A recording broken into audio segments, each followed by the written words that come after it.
the Sabzeruz festival, right? Let's hurry and find Dunyarzad. Paimon thinks she must be around the Grand Bazaar, since she showed us around there last time. There she is! Dunyarzad, we're back! Just as promised, Traveler and Paimon. I'm so glad that you two came back to celebrate Lesser Lord Kusanali's birthday. Indeed. The festival's tomorrow. We've been preparing for so long that I can't help but feel a little nervous. There's no need to be nervous. Paimon's sure that Lesser Lord Kusanali will feel everyone's gratitude. Thanks, Paimon. I hope that everyone who comes to the festival will also have a good time. Speaking of which, did you manage to make your way to Port Ormos? Discover anything over there? Of course we went. A lot of things happened there. I see. Sounds like you two had another exciting adventure. If there is another chance, I would love to join. My lady, if you went to Port Ormos in your current state, we'd both be in for a lifetime of trouble. Dia! You were eavesdropping! It's called covert protection. Keeping an ear out for what's going on around my employer is part of the job. It's all right, Dia. I merely said I would like to go. I know better than to think my body could handle it. The festival's tomorrow. I've been doing nothing but causing trouble for you. So Dia, please take some time to relax. I'll be fine. Even when you put it that way, it still doesn't feel right. Don't worry, my guardian knight. Okay, fine, but only tonight. Tomorrow's a big day, and many no-good scumbags are gonna try to take advantage of that. Oh, you two must be exhausted from your long journey back to the city. My apologies for not realizing this sooner. I've already prepared a room for you to rest. Please follow me. Whoa, you're so thoughtful. Paimon's so ready.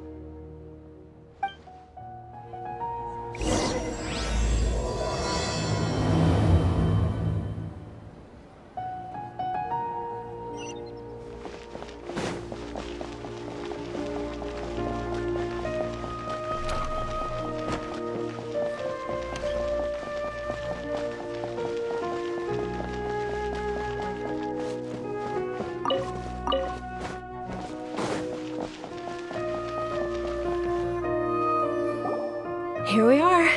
It's also fairly close to where I've been staying. It looks really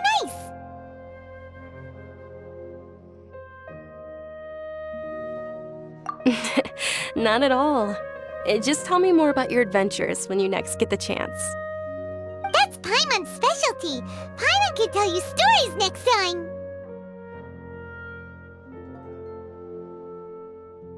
Oh, if you don't mind, how about we all walk around together tomorrow? All of my friends will be working the festival, and Dia is still insisting on her covert protection. Yeah, it'll be pretty hard to relax and enjoy the festival if Dia's constantly hovering over you, right?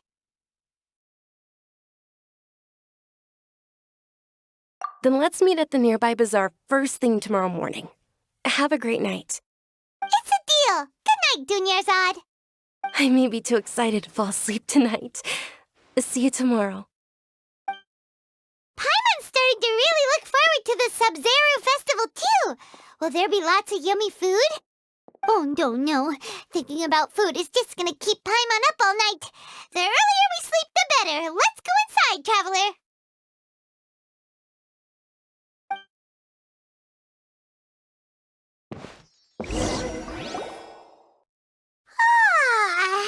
Did we oversleep? We should go meet Dunyarzad right away.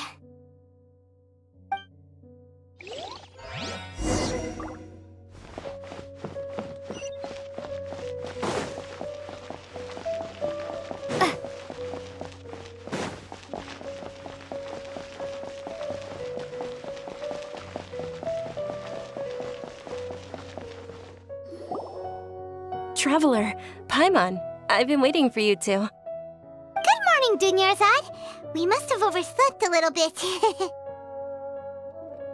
Not at all. I arrived early. Today is finally here. I must cherish every moment as if it were gold. You've worked so hard for this day. You gotta enjoy it to the fullest. You know it. It's just that, as expected, I had some trouble falling asleep last night.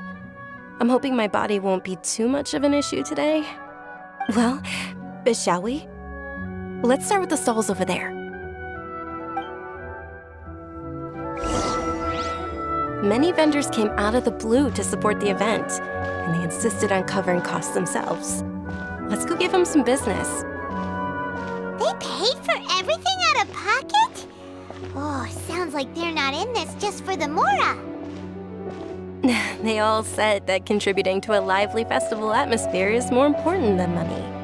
Especially since we don't often get to celebrate Lesser Lord Kusanali's birthday. Ooh, they're selling food over there? This is a stall offering foods from the Haftmewa feast.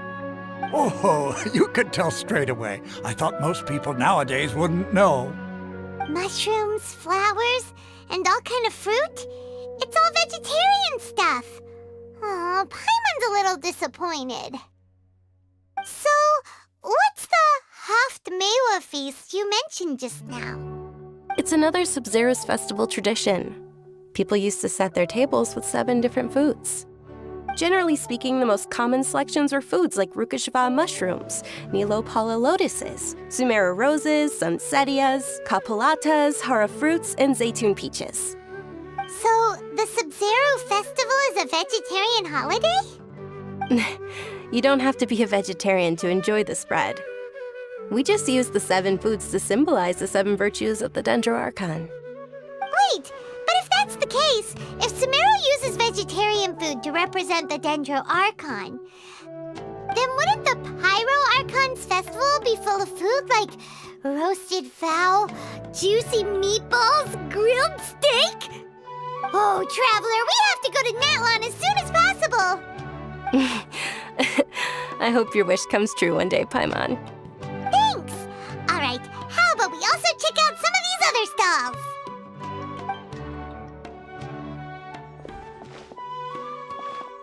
Dear customers, would you like to try your hand at alchemical divination? What's alchemical divination? Those two things sound like they'd be fun to try together. Right? I thought the same when I first heard about it. It is said to be a mysterious craft invented by none other than Lesser Lord Kusanali herself. So, how does it work? It's quite simple. After you give me any 2 alchemical reagents, I'll use them to perform a random transmutation. Sure sounds random. So random that it will probably fail. That is precisely what we need. After the transmutation fails, your one and only diviner here will interpret the remnants. Well, according to Lesser Lord Kusanali, everything is interconnected, and all that occurs can be traced back to fate. You could say this is a pearl of old wisdom. Why does everything sound so much more credible when Dunyarzad says it? Are you guys working together? So that's the true wisdom behind it. This young lady sure knows her stuff. So, how about it? Want to give it a try?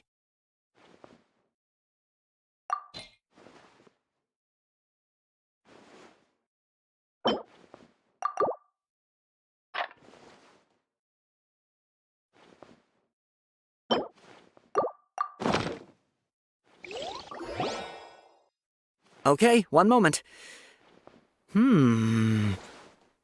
It's the moon. Paimon wants to take a look too. Is it? It looks more like a pie that Paimon bit into. Generally speaking, the moon signifies... It means... Wait a moment. Is he really looking it up in a book? Oh, I remember now. It means illusions and lies. Illusions and lies? That sounds rather ominous. Yes, but this book says that if you trust your intuition and overcome your fears, the sun will surely rise. He's not even trying to hide his book anymore. Naturally, fate will only ever show you the beginning of a journey. It is up to you to forge your own ending. Oh, thank you so much. I'll keep that in mind. Oh, it's nothing. I'm just learning as I go. Guess that was still pretty interesting. Okay, on to the next stall. They say the Sabzeruz festival was very lively a long, long time ago. Large flower carriages used to parade through the city. As they headed towards Port Ormos, people would throw flowers, candy, and liquor all along the way. Dunyarzad's eyes are sparkling right now. I wish I could have seen that spectacle. But if you ask me, I'm sure Nilu's Dance of Sabzeruz will be just as impressive.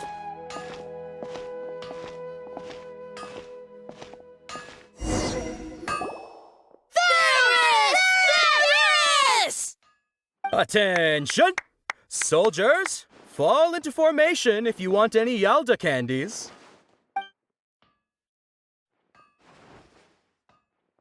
It's a weird guy with a weird hat. Hey, it's Dunyarzad! Wow! Miss Dunyarzad, the children love you even more than the Yalda candies. In the few short days it took to prepare for the Sabzeruz festival, the children have all grown very fond of you. The Hallowed Night of Flowers. It's an honor that you know my name. Attention! In the name of Ferris, the Knight of Flowers, I commend you on your contributions to the glorious Sabzeruz festival. All right, little soldiers. Take your Yalda candies and don't forget your loyalty to Lesser Lord Kusanali. Dismissed! Yes, Knight Ferris! Just what is going on here? Ferris, the Night of Flowers, is another Sabzeruz festival icon, and one immensely popular with children. In the past, the actor portraying Ferris would also sit on a flower carriage. It's all thanks to Miss Dunyarzad's sponsorship that the children can make such wonderful memories today. As are we to you, Vihar. Oh, not at all. Oh, speaking of tradition, do you want some Yalda candies? They're a festival staple, and I happen to have some boxes readied here. Take a look and pick whichever one you want. Whichever one? Don't these boxes all look the same? That is the fun part. Each box contains a random flavor. It's up to the luck of the draw. Flavors include lavender melon, hara fruit, sunsetia. Ooh, those all sound pretty good. And there's also lizard tail and oni kabuto. Huh? What's up with those two flavors? Oni kabuto is a little spicier than lizard tail. Dunyarzad, you tried them before? Traveler, help Paimon pick one. Paimon wants the sunsetia flavor.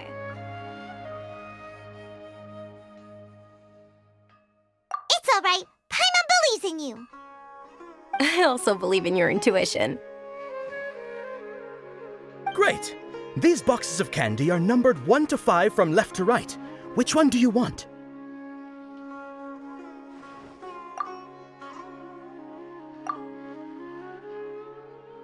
Attention!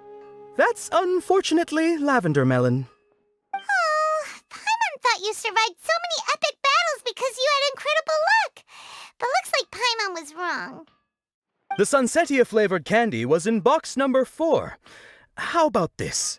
The most important thing is that everyone has a good time at the festival. So please, take both boxes. Really? Thanks a lot, Knight of Candies! It's Night of Flowers, not Night of Candies. Paimon really wilted the carriageless Night of Flowers. They all basically sound the same. We got our candy, so let's keep going. Oh, actually, I just remembered that I left something behind. Since you're here, can you come with me to get it? Dinyarzad, you probably forgot because you're so excited about the Sabzeruz festival. How embarrassing.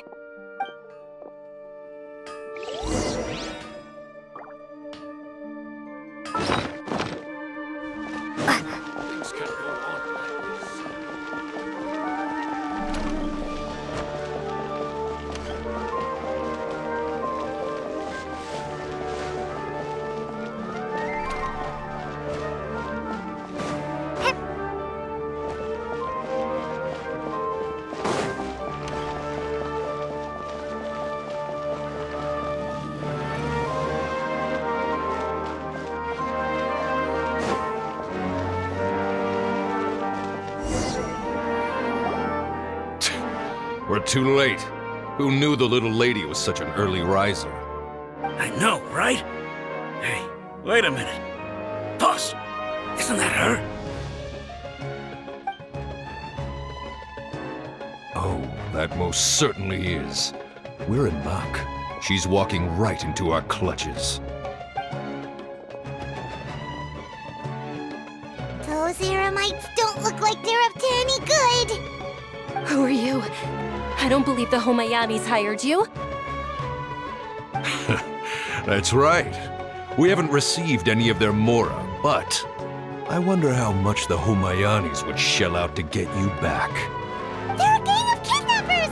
Traveler, hurry and protect Dinyarzad! Hey, did you scumbags even consider that the Homayanis might have hired a merc that outclasses you? You're Dia! Dia the Flame Mane! No wonder we mercs haven't heard anything about you for so long. You sold your unruly mane to the highest bidder. Don't speak so disrespectfully. My family started working with her as gratitude for her past kindness to us. Don't worry about it, my lady. Just some friendly banter between mercs. One punch and those rabid dogs will expose themselves for what they really are.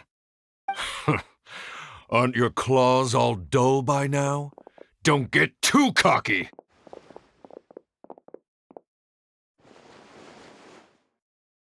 Traveler, take Miss Dinyarzad to a safe location. No, we're gonna stay and help. There's too many of them.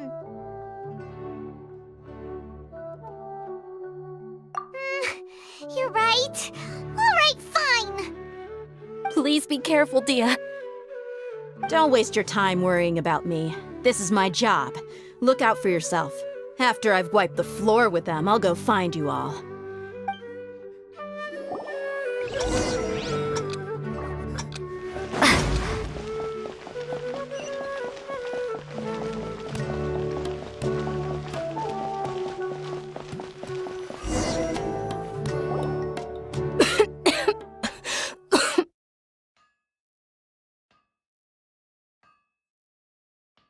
Dinyarzad, are you okay? You look a little pale. Are you in shock? I'm fine. My body always reacts like this whenever I exert myself too much. You sure you're okay?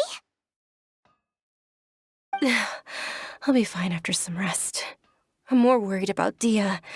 After all, none of this would have happened if I hadn't insisted on coming out today.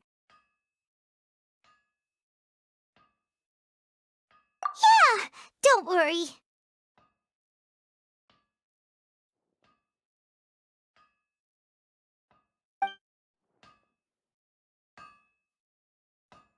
My lady, Traveler, found ya. Dia! You took care of them so fast! Any more of them? Or rather, did anyone follow you? Dia, your arm! Oh, this? I'm fine. It's just a scratch. Normally, they wouldn't have been able to land a hit on me at all, but I'm still getting used to this new greatsword. Please, let me take a closer look. Come on, it's nothing. Us mercs aren't as fragile as you think. Hold on, you said something about a new greatsword. What happened to the one you were using before? About that. Well, I sold it, 'cause I was low on mora. Stuff like this happens every now and then. It can't be.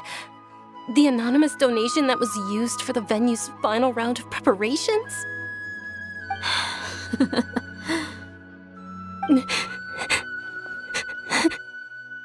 Hey, Miss Dunyarzad, I wasn't trying to make you cry. I'm not gonna lose my commission because I made my employer cry, am I? Okay, making your employer cry won't affect your commission, but selling your weapon without permission and getting hurt? I'll have to reevaluate your performance. You're so unreasonable, my lady. Thank you very much, Dia. Don't be like that. I get embarrassed really easily.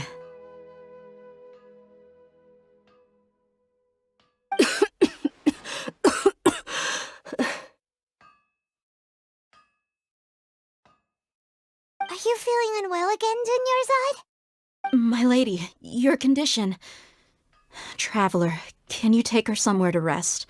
I'll look around the area to make sure we're safe from an ambush. Truly, I'm sorry for the trouble, everyone.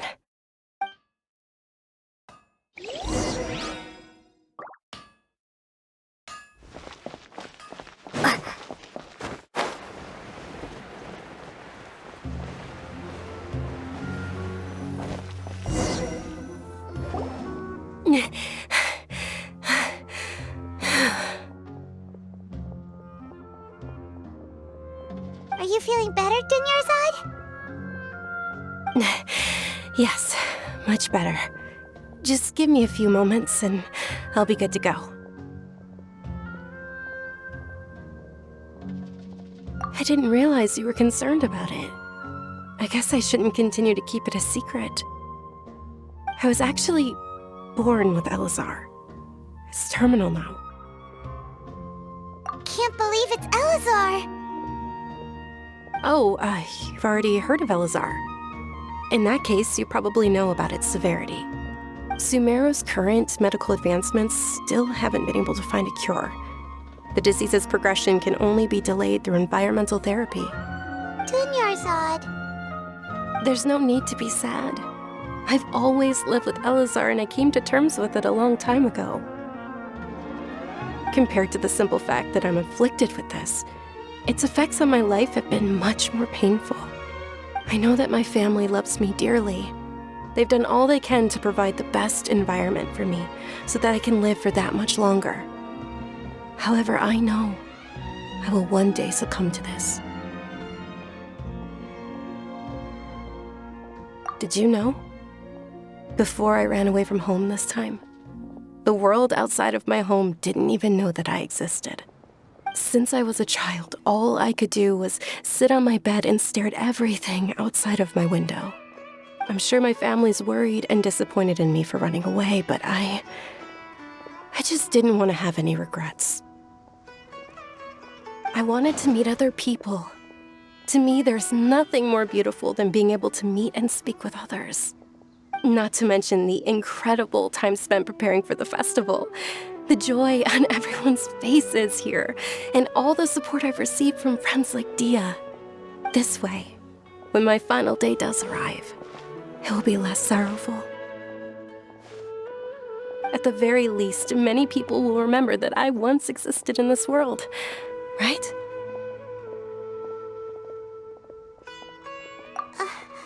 As long as you don't forget Paimon, Paimon also won't forget about you.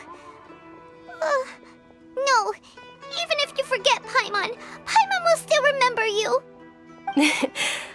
Thank you two so much. I apologize for the depressing conversation. This is out of character for me. To be honest, Lesser Lord Kusanali gave me the courage to do all of this. If it weren't for her encouragement, I wouldn't have taken that first step. Thanks. There will always be frustrations in life, but I know that the point of living is not to leave behind any regrets. Oh, right. Isn't it almost time? Huh? Almost time for what? Isn't the Dance of Sabzeruz about to begin? It's the part of the festival that I've been looking forward to the most. Nilou will recreate that legendary scene with her most splendid dancing. And the Sабзеруз festival will conclude amid everyone's applause and blessings. And with that, my wish will also... Then what are we waiting for? Let's go to the stage! Yeah, we should still make it in time. Were you not aware that the law prohibits this type of performance from taking place without prior permission? Over there! Someone's yelling at Nilou! I think I just saw the Academia's Grand Sage. Why is he here in person? But the Dance of Sabzeruz is one of the key parts of the Sabzeruz festival. If we can't perform it... The Sabzeruz festival. The law also prohibits the private hosting of large-scale religious festivals. Only the Academia can host such an event. If you continue to resist, we will have to order an investigation into every single event organizer. The Grand Sage has already granted you much leniency. I advise that you exercise tact. How did things turn out like this? The Academia was originally responsible for the Sabzeruz festival, but they failed this responsibility for many years. I need to speak with them. This is a hard pill to swallow, but you're right. Things would only get worse. Art, dance. Aren't you ashamed of pursuing such frivolous and meaningless activities in this land of knowledge and reason? Our Archon created the utopia that is Sumeru City for all scholars who sought validity, verity, and truth, while people like you wish to defile it. No. I believe that our Archon never rejected the arts. Even the goddess of flowers dedicated a dance to her. With your lack of intellectual credentials, I do not believe you are qualified to debate with me. What you should be doing is finding workers to tear down this ridiculous eyesore.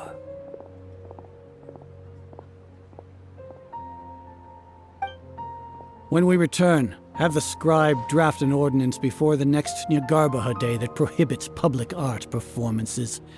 We will announce it to the public later via the Akasha. Understood. I will inform him when I return.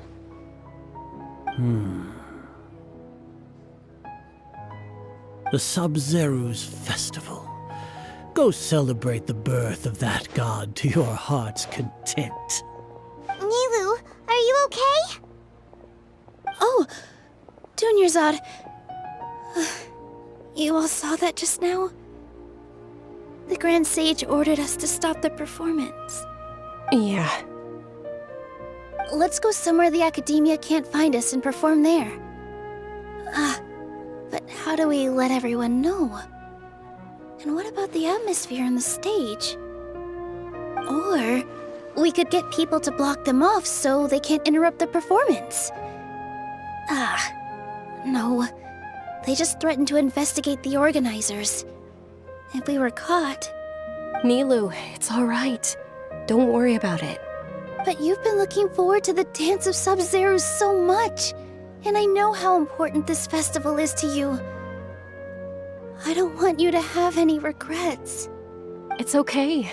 Seeing you care this much about my feelings is more than enough. It would be too risky to continue the Sabzeruz festival at this point. I don't want to get everyone in trouble. If you say so. But you can sneak out for the next Sabzeruz festival, right? We'll make sure the next one is a smashing success. The next one. Yes. Okay. It's a promise. It will be a smashing success. I can't believe this is how things turned out. Those heartless geezers. It really is okay. There's nothing we can do about it. Still, I'd be lying if I said I had no regrets. I would have loved to see Nilou's dance.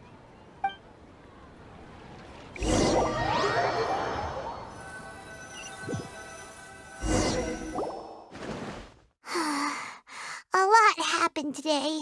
It's a shame the festival ended the way it did. Nilu and Dunyarzad promised to make the next Sabzeruz festival a success, but Dunyarzad is running out of time. Yeah.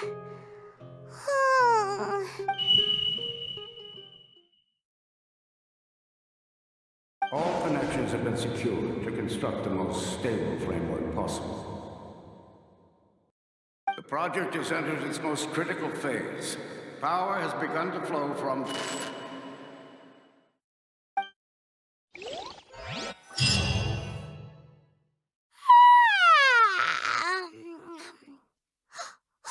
We're gonna be late! It's all because you wouldn't get out of bed! We should go meet Dunyarzad right away!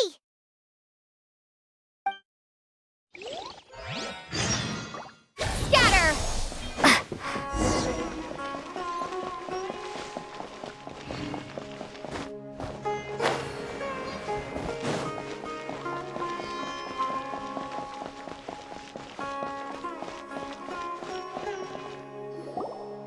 Good morning, Dunyarzad. Sorry we're late. Not at all. I arrived early. You seem kinda tired. Did you not get enough sleep? I'm doing well. There's no need to worry. Shall we go? Let's start with the stalls over there. Sure! Traveler? Why are you just standing there? Let's get going!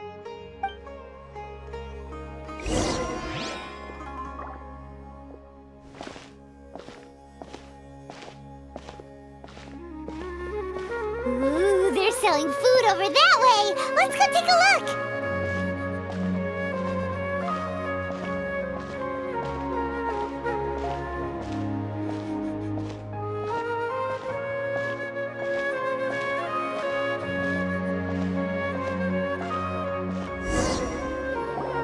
This is a stall offering foods from the Haftmewa feast.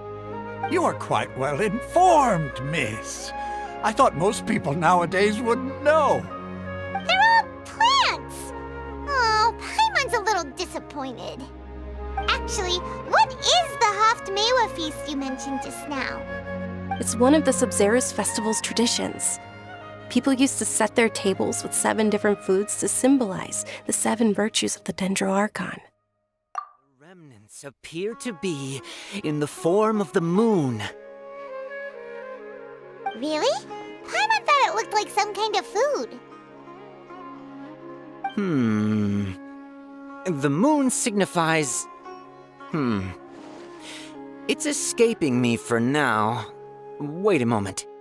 Is he really looking it up in a book? Oh, right. It means illusions and lies. But if you trust your intuition and overcome your fears, the sun will surely rise.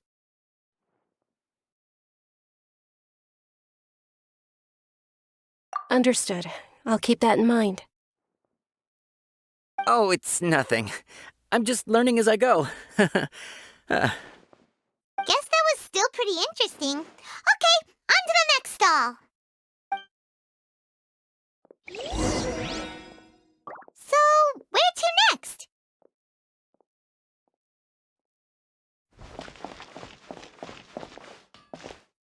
Trust me, just take my word for it.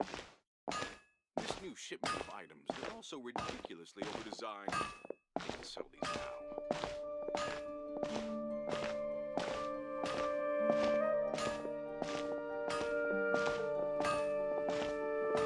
Things can't go on like this. All right, soldiers. Now that you have your Yalda candies, don't forget your loyalty to Lesser Lord Kusanali. Dismissed! Yes, Knight Ferris! What's going on? Is this a play? Ferris, the Knight of Flowers, is another Sabzeruz festival icon and one immensely popular with children. It's all thanks to Miss Dunyarzad's sponsorship that the children can meet the Knight of Flowers. Oh, do you want some Yalda candies? I happen to have some boxes ready here. Take a look and pick whichever one you want. What's to pick? Don't these boxes all look the same? It's not that simple. Each box contains a random flavor. It's up to the luck of the draw. Flavors include lavender melon, hara fruit, sunsetia. Ooh, how interesting. And there's also lizard tail and oni kabuto. Ugh, why do those flavors even exist? Traveler, help Paimon pick one. Paimon wants to eat the sunsetia flavor. Great! These boxes of candy are numbered 1 to 5 from left to right. Which one do you want?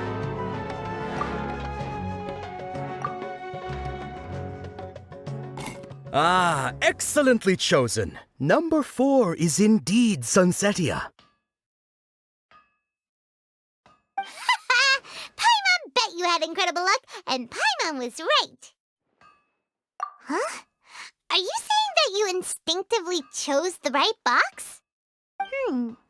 But now that you mention it, Paimon also had the feeling you'd choose the right one. Is that kinda like what you felt? Maybe we didn't sleep very well last night. Or maybe we slept too much.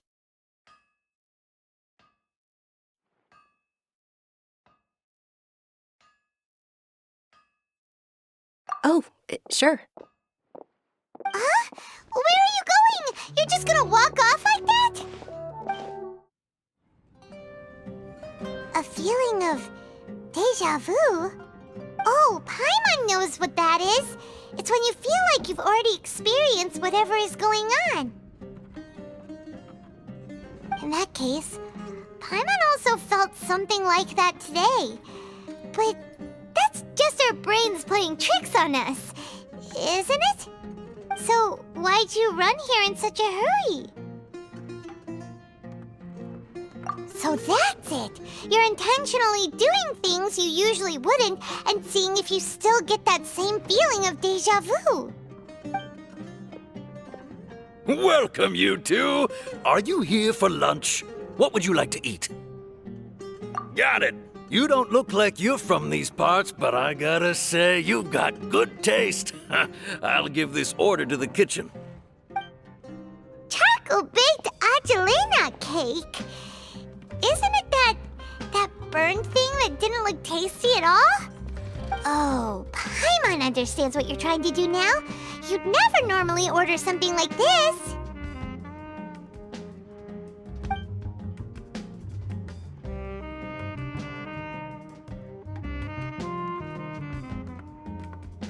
That thing? Are you really gonna eat it? Isn't this going a bit too far?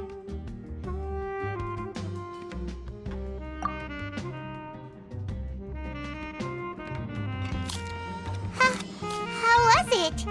The look on your face is telling Paimon that it tasted awful. Then, you mean... That's impossible! We were just talking about how gross it looked! So, would this be a case of taste bud déjà vu? Paimon also gets the impression that we've been here many times, even though we aren't regulars.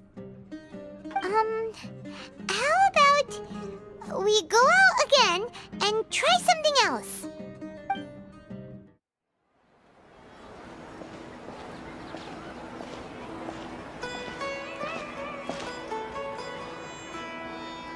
Hey, Dinyarzad is sitting by herself on that bench over there.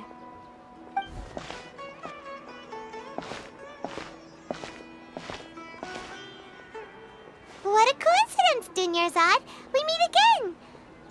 Why are you sitting here all by yourself?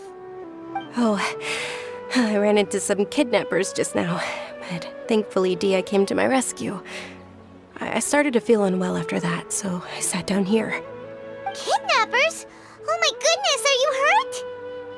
I'm okay. Dia's arm got scratched, but it isn't serious. Whew, that's a big relief. But, Dinyarzad, you seem a little down today. It's the Sabzeruz festival, and you've been looking forward to it so much. Not at all. I've always been like this. Excessive physical exertion or strong emotions tend to aggravate my illness. Besides, no matter how amazing today may be, It is but a single day. After however many more days, my time will come to an end. Paimon doesn't quite follow you, and Paimon feels like something's really got you down right now.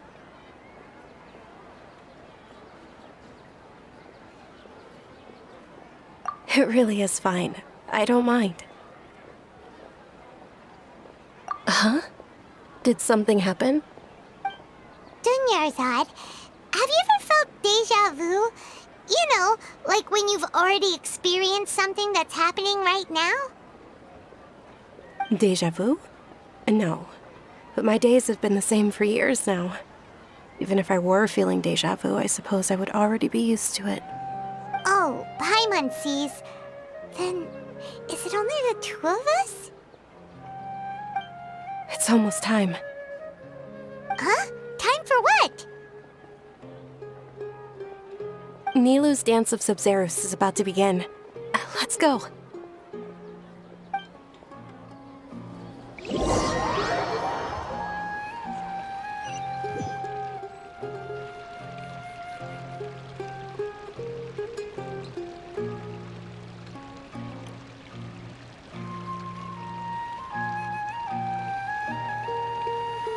With your lack of intellectual credentials, I do not believe you are qualified to debate with me.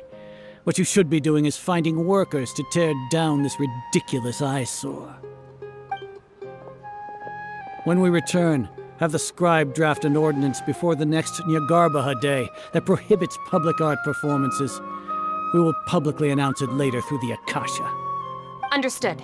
I will inform him when I return. The Sabzeruz festival. Go celebrate the birth of that god to your heart's content.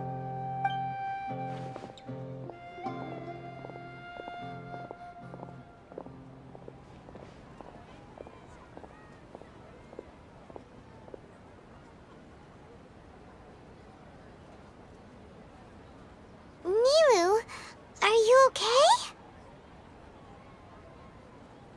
Oh, Dunyarzad.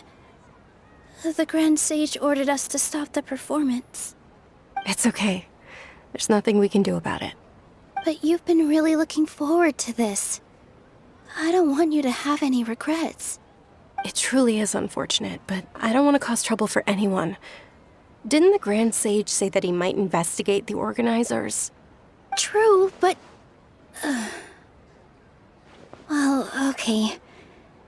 I'll just have to try again next year. The next festival. I probably won't be around by then. Wait, what did you just say? No, nothing. I'll be heading back to rest. Thank you for your help, everyone. Paimon can't believe what those heartless geezers did!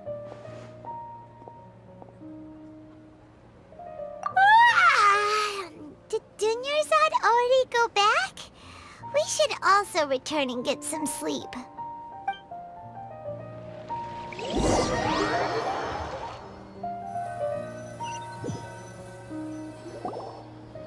So, in the end, you still couldn't figure out what that deja vu feeling was all about? Maybe it really was because of exhaustion.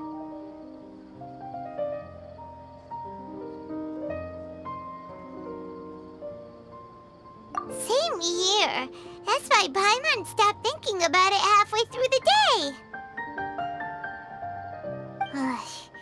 Then, how about we settle in and get a good night's sleep? For now, we can chalk things up to exhaustion. We can do more thinking tomorrow.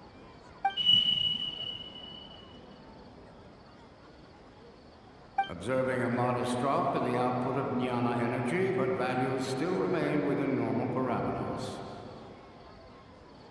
Continue to monitor for variances in the data and find the cause as soon as possible.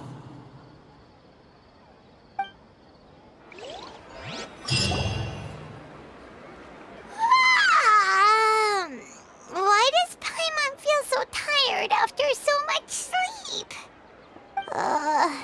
Anyway, we should go meet Dunyarzad right away.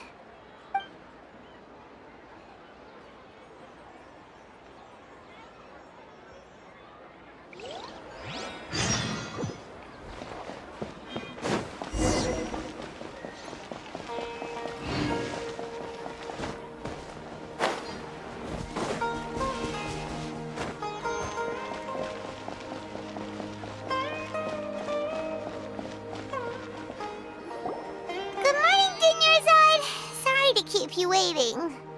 Not at all. I arrived early. Huh? Paimon thinks you sound kinda tired. Did you not get enough sleep? I'm doing well. There's no need to worry. Shall we go? Let's start with the stalls over there. Great idea! Let's get going! Traveler? Hey.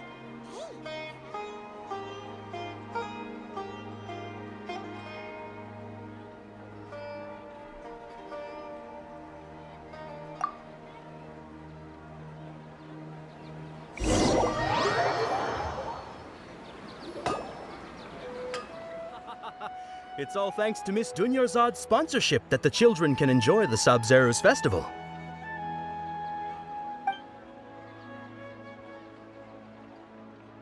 Oh, are you interested in Yalda candies? I have some boxes of candy here. Pick whichever one you want. Not much of a choice. All these boxes look the same. It's not that simple. Each box contains a random flavor. It's up to the luck of the draw. Flavors include lavender melon, hara fruit, sunsetia. They all sound pretty tasty. And there's also lizard tail and oni kabuto. Huh? What were those last two? She'll help me choose. Paimon wants to eat the sunsetia flavor. No problem. These boxes of candy are numbered 1 to 5 from left to right. Which one do you want? Oh, I like your confidence. No hesitation at all. Oh, congratulations! Number 4 is indeed sunsetia.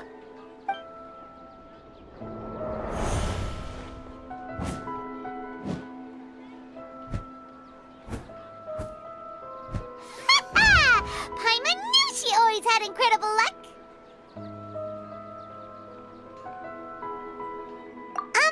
Paimon's not really interested in the other flavors. Wait. How did you know? Don't tell me that you already knew which flavor was in each box. What? She was right about all of them? That couldn't have been luck. How is this possible? I packed all those boxes this morning and they've been sealed ever since.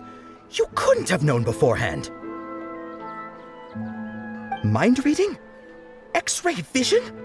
Or some kind of magic trick? This is way too freaky. Tell us what's going on. Since when did you get superpowers? Traveler?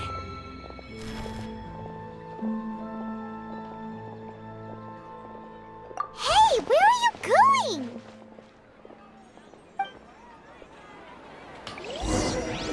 What's going on?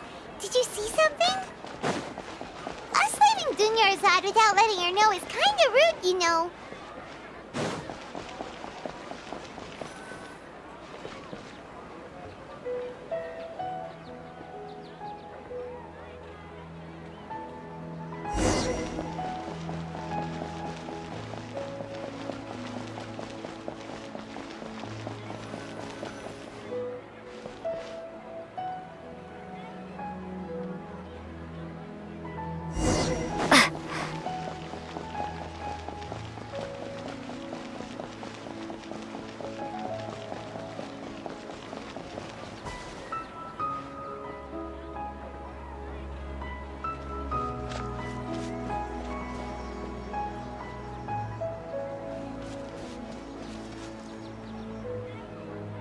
What are you looking for? Why did we come here?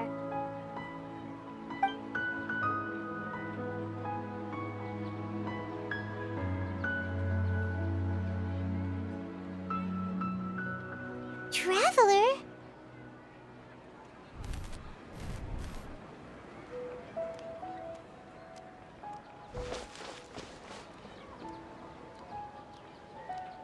That's...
Nomads! You already know that this isn't your first Sabzeruz festival, don't you?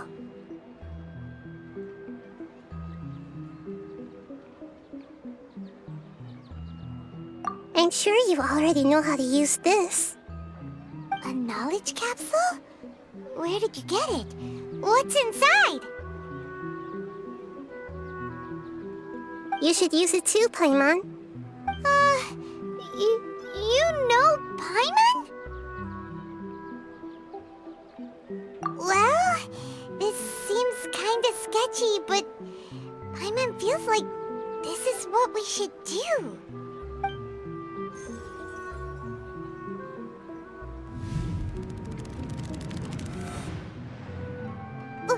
What the? This is our 20th time at the Sabzeruz festival? Huh? No. The 30th? 40th? Just how many times have we been to the Sabzeruz festival? Have we been trapped in a single day? If it weren't for you, we wouldn't have even realized. What the heck was inside that knowledge capsule? Your memories are still scrambled? Try your best to remember. This isn't the first time we've met, and I answered that question a long time ago. Let Paimon think. Oh, it's coming back. Meeting you was the real catalyst for restoring our memories, and the knowledge capsule was just your means of showing our minds the way. What about everyone else? Why are you only helping the two of us? Your sense of deja vu is stronger than everyone else's, yes? As for an explanation, you two received the blessing of Dendro, and you also have special, sensitive constitutions. It was as if a single sheet of paper was separating those memories from your consciousness.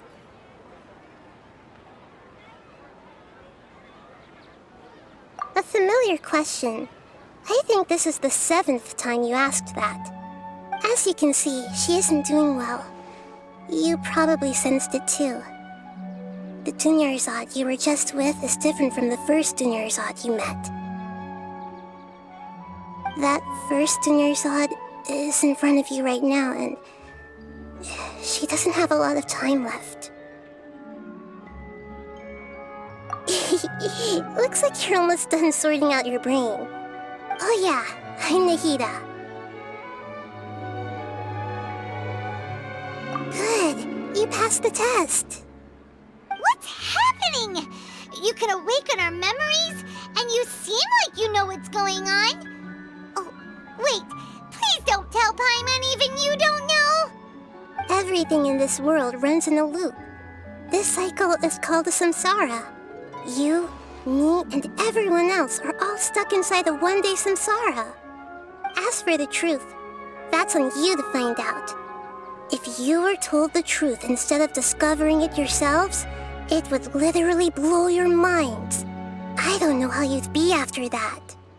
I can only give you surface-level help, like bits of information and subtle hints. For the rest of the time, I'll be doing all I can to slow down Dunyarzad's illness. She looks like she isn't doing well at all. Her illness gets worse after each Sabzeruz festival. If we can break out of the samsara, I might be able to save her. But as things are right now, she's just a small bird in the sky that's about to lose its last feathers. All I can do is raise a gale to delay her fall. You sure love to use weird analogies. Analogies are wonderful tools. They let you use existing knowledge to understand unfamiliar things. Okay, so, with what you know so far, what do you think the truth is?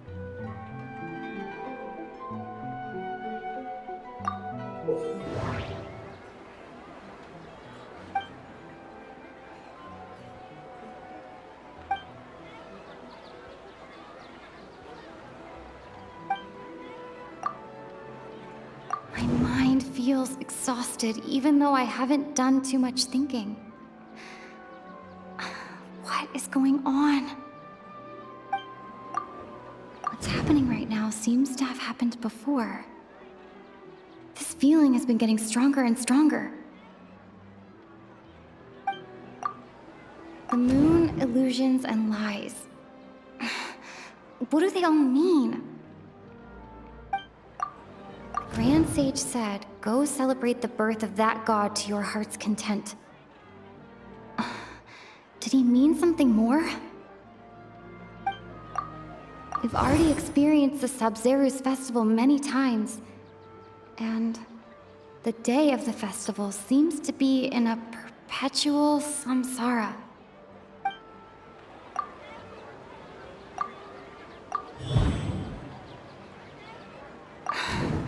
That should be it. The flow of time is endlessly cycling within one single day.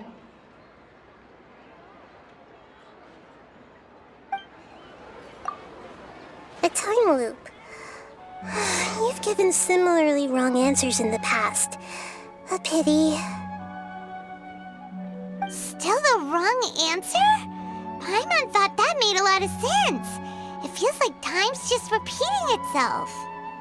A simple time loop can't explain some of the phenomena. You two are still missing a lot of information. Unfortunately, I can't give you any more hints.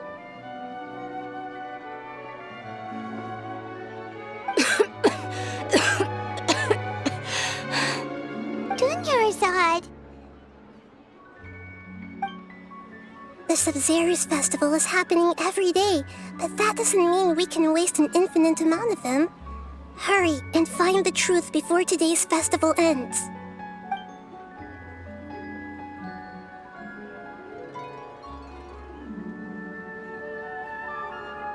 Let's think about our current situation.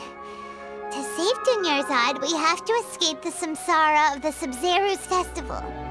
And to do that, we need to figure out what's happening. The truth. Nahida rejected the idea of a time loop, so we must have missed something, right? Paimon's memories say that we've already done this many times, but let's go talk to people again. It's more productive than sitting here and scratching our heads. Why don't we start with those stall owners? Hey there! Hey, it's you guys again. Where's your cultured friend? She's feeling a little unwell. I see. Did you come back to buy something? I guarantee the freshness of my products. I harvested them from the forest just yesterday. Huh? What brought this about? I hurried back from the forest yesterday, and I'm selling produce here today. I haven't felt anything strange. To put it another way, if you really think about it, was yesterday truly yesterday? Did you actually come back from the forest yesterday? What kind of philosophical nonsense is this? Are you two daydreaming? Didn't you know that no one dreams in Sumeru? Go somewhere else if you want to find someone to daydream with.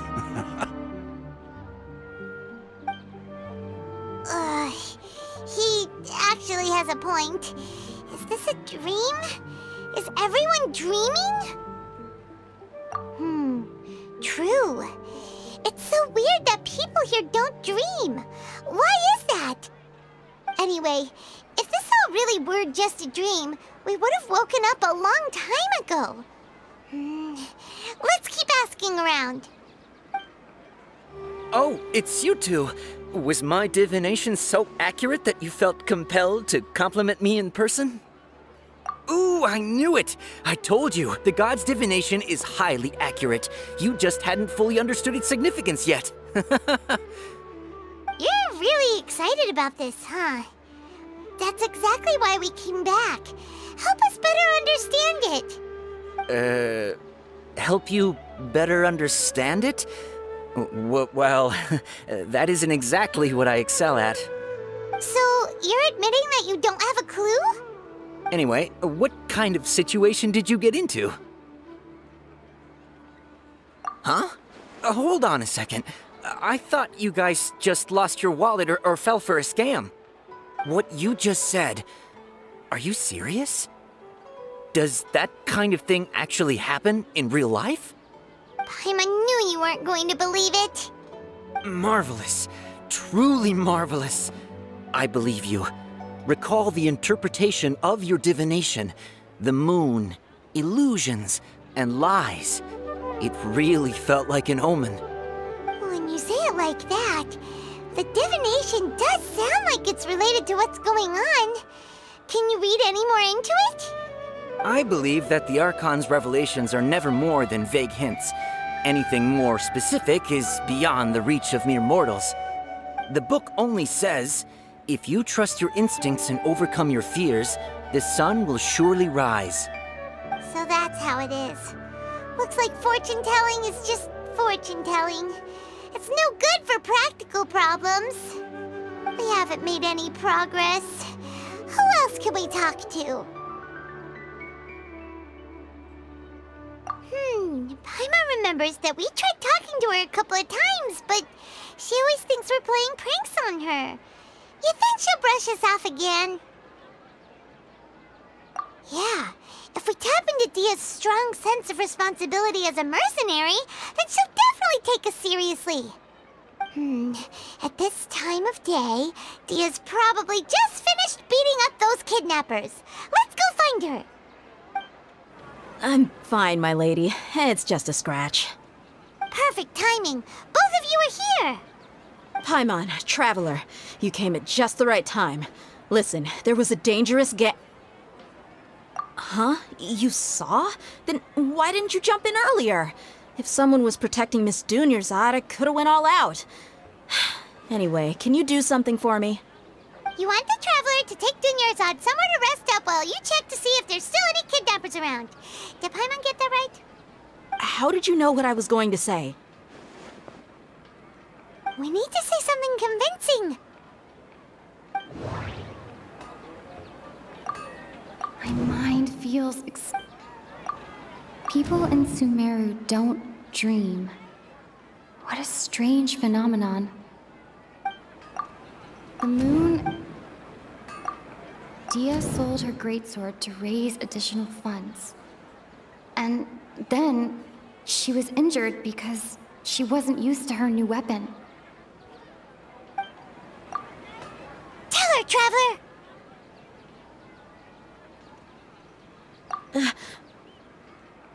I didn't tell anyone about that. Including Miss Dunyarzad. You couldn't have known. And just now, you literally took the words right out of my mouth. What's going on? All right, so this is the situation.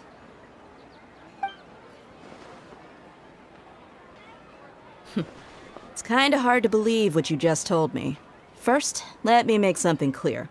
Most of us desert dwellers might not be the scholarly type, but we do have basic common sense. She's quieter than usual.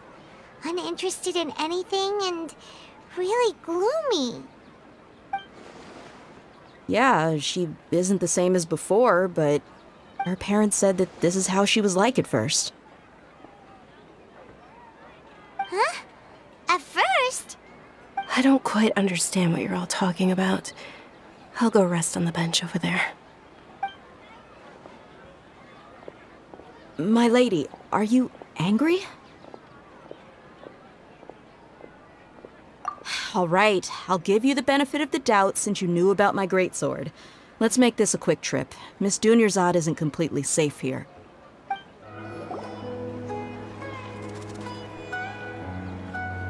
Nahida, we brought a friend. Are you busy? I thought I told you that it won't help to bring anyone here. We just wanted her to see the real Dunyarzad's condition. The real Dunyarzad? Where and who are you talking to? Huh? I told you that you two are special. Other people can't see me or Miss Dunyarzad here.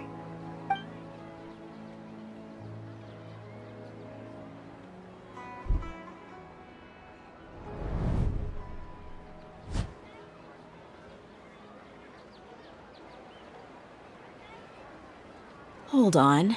Over there. Is that? Wow. How perceptive. Does she have invisible antennae? Miss Dunyarzad, she's lying down here, isn't she? How's she doing? Her condition's really bad, and she's basically in a coma. How did you know she was here? I can sense her aura. There are also lingering feelings of something like regret or disappointment. What happened? Do you believe us now? The Sabzeruz festival has been repeating itself.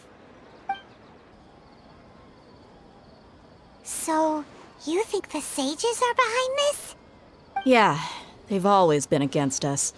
Wouldn't surprise me if they're using the Akasha to intentionally repeat the Sabzeruz festival as a sick joke. You have a point. Aside from the Dendro Archon, the Academia's sages are the only ones in Sumeru who could pull off something like this. Maybe there's more to the Akasha than we know. Right! Didn't you awaken our memories using something that looked like a knowledge capsule? That means you must know something about the Akasha! The Akasha relies on the power of a gnosis to operate, as it is the manifestation of the God of Wisdom's power. It compiles the wisdom of the entire populace, and it grants knowledge to the people. A gnosis could do that? No wonder the Akasha is so magical. It's being powered by the gnosis of Sumeru's Archon. So, this Nahida you mentioned, what did she say? She said, and Paimon quotes, "The Akasha relies on the power of a gnosis to operate, as it is the manifestation of the God of Wisdom's power. It compiles the wisdom of the entire populace and it grants knowledge to the people." Compiles the wisdom of the entire populace and grants knowledge to the people. Wait. I get the grants knowledge part. That's what people have always used the Akasha for. But compiling the entire populace's wisdom? How does that work?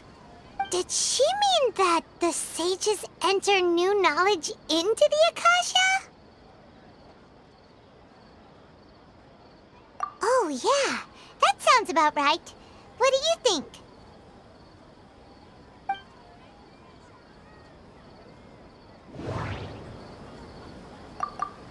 What's happening right now seems to have happened before.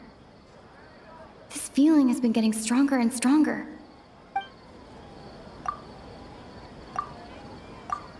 My mind feels...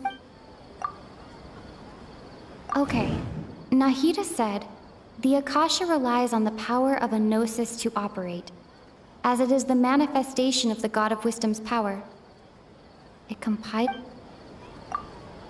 People in Sumeru don't dream. What a strange phenomenon. That doesn't sound right.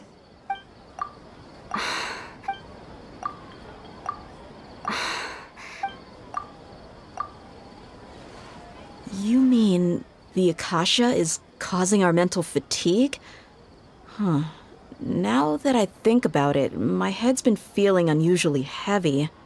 When the desert dwellers set off on their quest for knowledge, a sage once said, "Knowledge always comes at a price." Compiling the entire country's knowledge. You think the Akasha pulled a 180 and is extracting information from us? Who knows? The Akasha can put knowledge into our heads, so who's to say that it can't also poke around in there? We don't know any specifics. What's the point of doing something like that? Just think about it. If you could combine the knowledge of every single person in Sumeru, then you can basically turn Sumeru City into a single massive brain.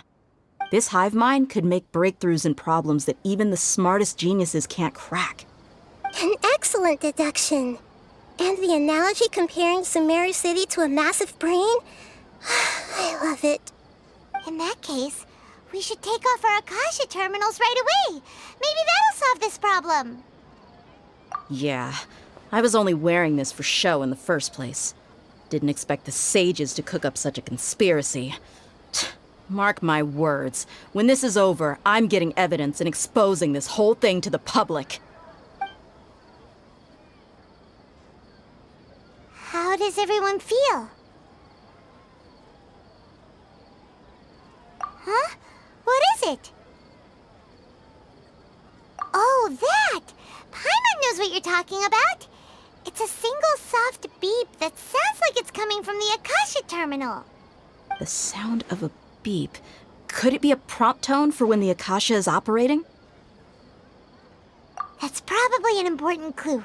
We weren't using our terminals, but we heard a beep anyway.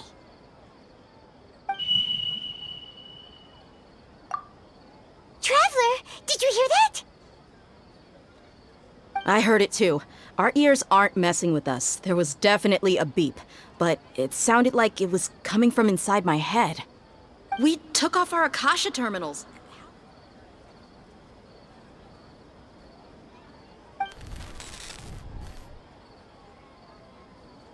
Phase runtime has exceeded its expected length. At this rate, there may be casualties.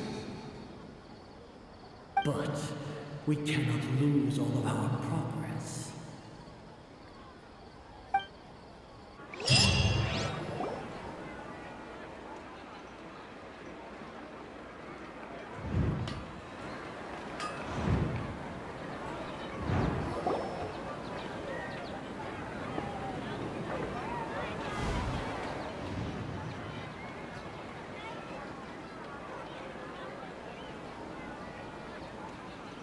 Paimon remembers everything!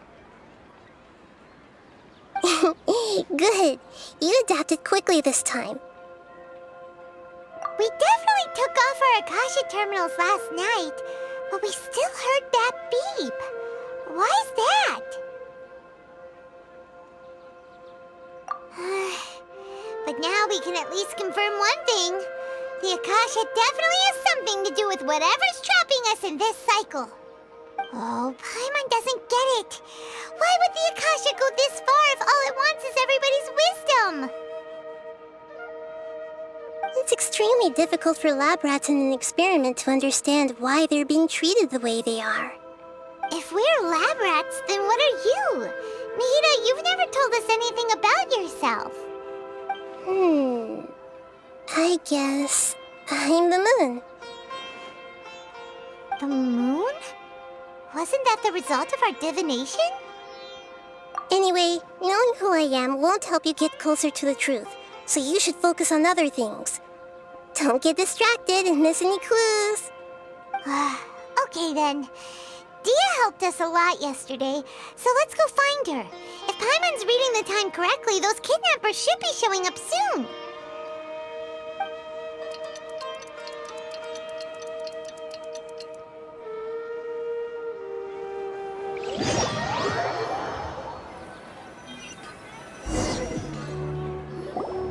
Ah, there you are. I've already taken care of those kidnappers. My lady, did you get hurt? Dia? What's wrong? Why are you both gawking at me like that? You didn't get hurt this time. Huh? What do you mean this time? Why are you so surprised that I managed to get out unscathed? Those kids were amateurs. Shh! How did you know about my greatsword? I haven't told anyone about it. Please, don't tell Miss Dunyarzad. So Dia's lost her memories after all. Anything strange? You already know that I got a new greatsword. If I had to say something, it's weird how such a new weapon could feel so familiar. It's as if I've already used it to fight a countless number of battles. You're saying that although you don't remember using it, your body feels like it does? That's right. Both mercenaries and warriors heavily rely on muscle memory. Only knowing the theory of battle won't get you anywhere. Traveler, what do you think? Yeah, Paimon's feeling really hopeful.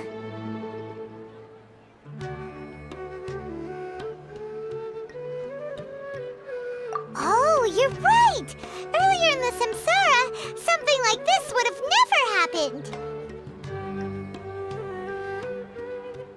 I have no clue what you two are talking about, but it's still dangerous here, so... So you want us to take Dunyarzad somewhere else to rest while you check if there are still more kidnappers around, right? How did you know what I was gonna say? Can you read minds? Forget it. Go and do your thing.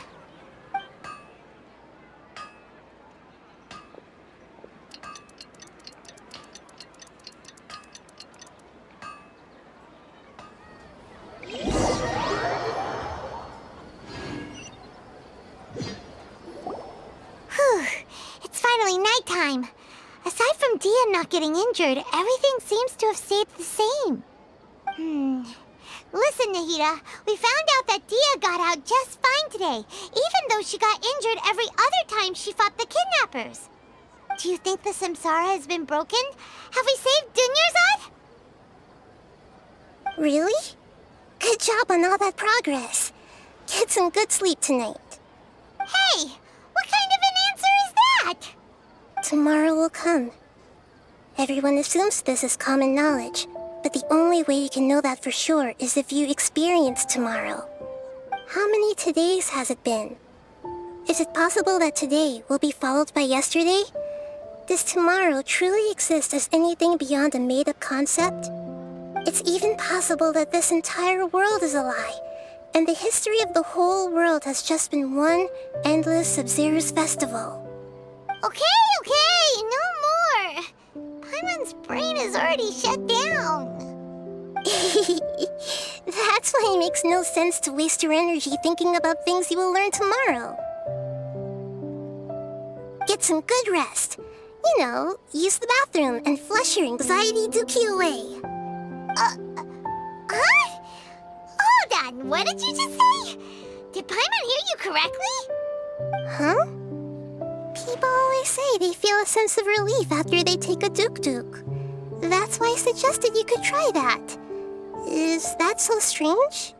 It's so strange and so against common sense that Paimon's at a loss for words. You were sounding kind of smart just a minute ago. Yeah, even though it's happy and lively at the Sabzeruz festival every day, it feels like it's been a long time since we've really gotten to relax. Let's go back to our room.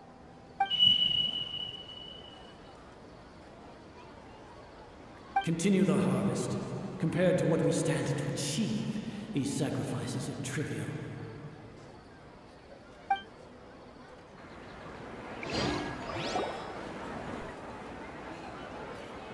We're still in the same day! Nahida, you already knew last night that we didn't break out of the Samsara? Why did you tell us? Would there have been a point? You would have spent the night with new worries, with tomorrow still out of reach. In that case, you might as well rest within that brief moment of hope. An opportunity like that doesn't come by often, and I thought it might help you clear your minds. Paimon thought the Duke did that! Whatever. Guess you were looking out for us after all. Of course. In the time we've been together, you two have been everything to me. Paimon's flattered and everything, but maybe you're taking things a little fast. What I mean is, even though I had asked you to solve this puzzle, you two are still the only ones who can see me and sense my presence. In other words, if you weren't here, I may as well not exist. That's why you two have been everything to me. Get it? Nahida's talking about confusing stuff again. Anyway, that's enough chit-chat. So, Traveler, did the new clues yesterday help you gain a new understanding of the situation? Huh? Why are you scrapping your previous theory? Oh, yeah! You're right! Gosh, how did we not notice that?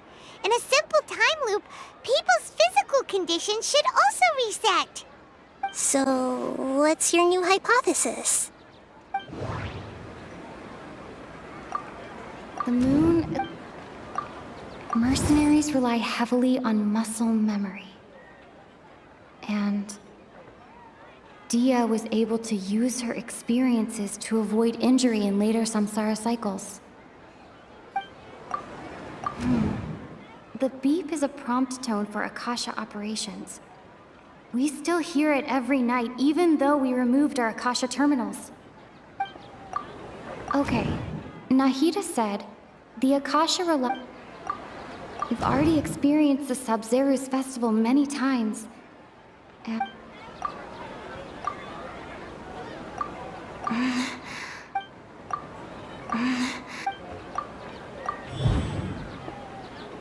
If all our memories of a day are erased at the end of that day, then we would unwittingly relive that same day again and again.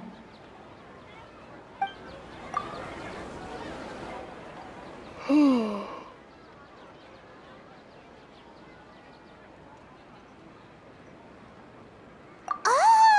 Then the beep we hear every night could just be indicating the deletion of our memories! That's why when we wake up, everyone thinks the Sabzeruz festival hasn't happened yet. It's already the next day, but everyone still thinks it's the day before. But muscle memory can't be erased. That's why Dia has been getting better at using her greatsword. Now everything makes sense. A brilliant deduction. Nahida, tell us if we're right or wrong. To put it simply, it's as if you've mistaken a pyro crystal fly for a firefly in the night. You lost sight of its true nature because you focused too much on your perception that it glows. That isn't simple at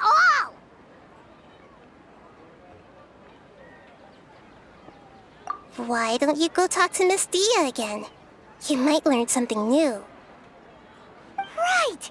She did help us find our latest clue after all. Let's go!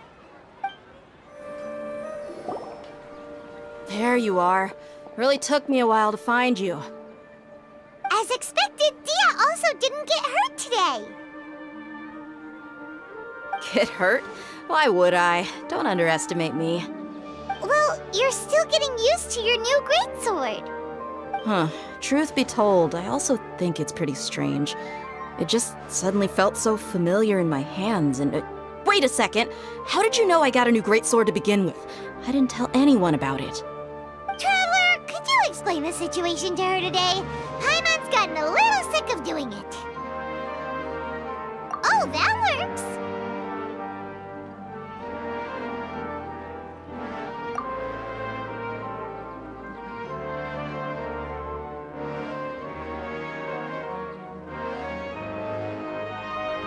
What happened to you guys while I was gone?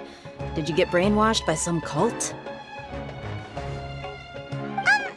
Don't think too hard about it. Just take what we're saying at face value. Alright then, let me get this straight. You're telling me that my body's already gotten used to this greatsword, but my brain just doesn't remember it? Yes, your memory's being erased every day. Then I'd have to disagree. That's impossible. Oh? Why do you think that?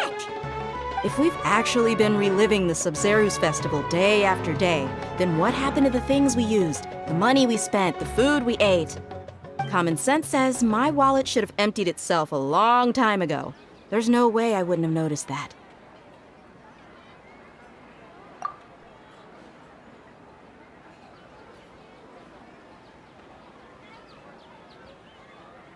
Right!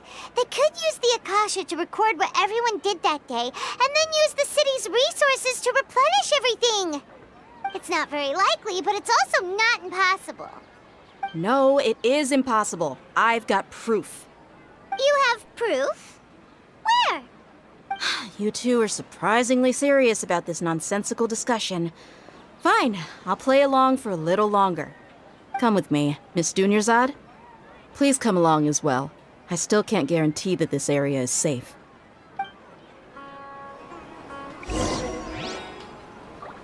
Paimon can't believe it's Dia who wants to show us something this time. 2 days ago, we were the ones taking her to see Dunyarzad. This is it. Huh? This is a wooden training dummy. What about it? See those marks on the dummy? Those are the result of several days' worth of practice. Let's say the sages didn't replace it every day. Shouldn't it be hacked to pieces by now? That's true, but what if they did? Then the sages would have had to reproduce every mark I left during previous training sessions. I'm a professional fighter. My martial school has always emphasized the importance of refined control.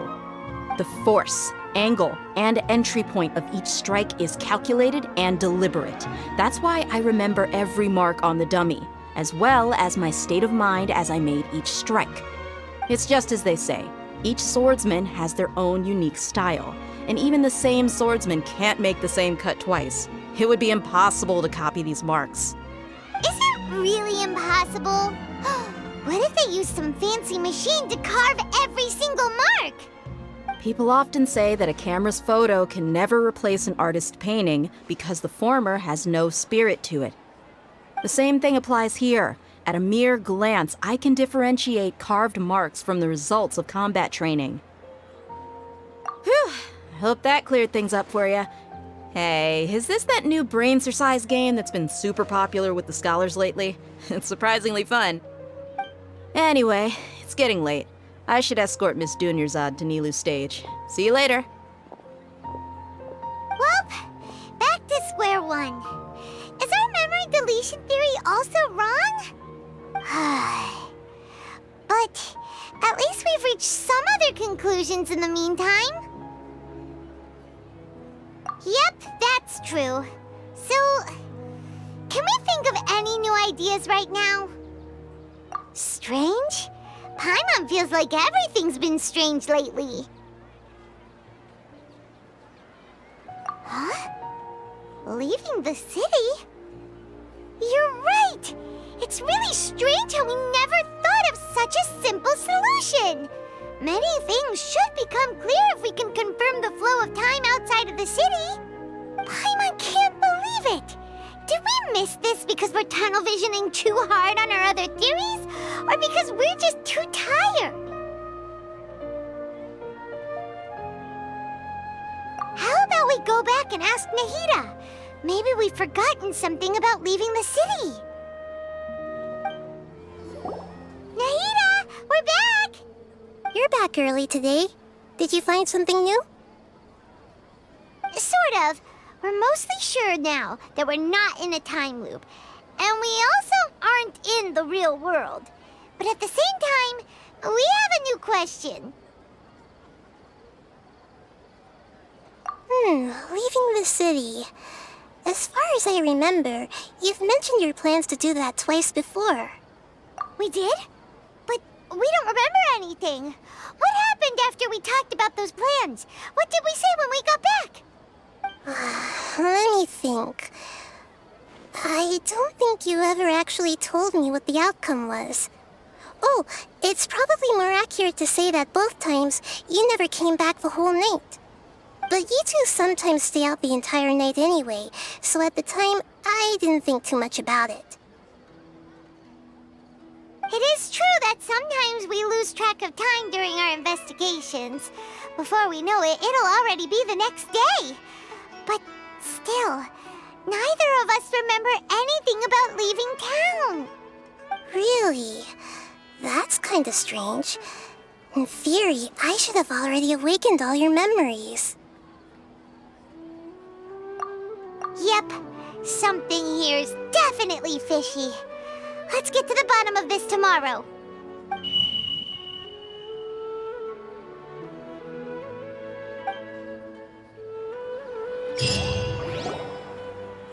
Our memories are back! About that... Well, where should Paimon begin? Traveler, aside from your memories that were just restored, I have another message for you. Listen to it and you'll understand. Can't go back. There are countless spaces here. our Sабzeruz festival in Sumeru City is just one of them.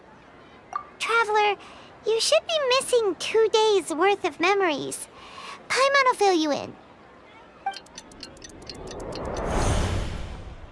It's time to carry out our plan from yesterday. Okay, let's go!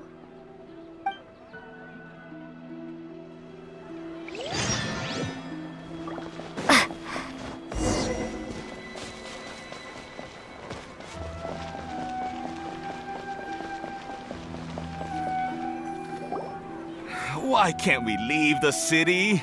What is the Academia up to now? Don't ask me. It's not like I can tell you anything. This is a direct order from the Grand Sage. Just wait until tomorrow. I have a real emergency. My goods have already arrived at Port Ormos. If I don't hurry, they'll be stolen. That's your problem. Make sure you make a request in advance next time. But it's not like you can just predict business matters in advance. It looks like the Academia already announced a lockdown for Sumeru City today. How completely unsurprising. Let's go and question them. Hello, sir. Why can't we leave the city today? Here we go again. Don't ask me. I don't know either. We just received an order that no one is allowed to enter or exit Sumeru today. They didn't tell us anything else. Angering me won't get you anywhere. If I had that kind of insider info, I would have left this stupid post long ago. It looks like he really doesn't know. If we can't get anything out of him, let's take matters into our own hands. Why don't we climb over the walls? Those guards can't be everywhere at once. This is a good spot, and the guard hasn't noticed us at all. Let's hurry! Huh? Why? Are you going to leave Paimon behind? But what if things get really weird out there and you get into some trouble? Then Paimon won't be able to help you. Oh, Paimon knows that Paimon can't do much, but we've always been together, haven't we? Okay, Paimon will wait for you. Promise Paimon that you'll come back as soon as possible. Just a quick look. And please, be careful.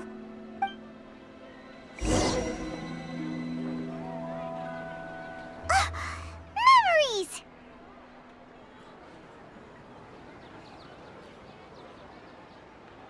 Traveler!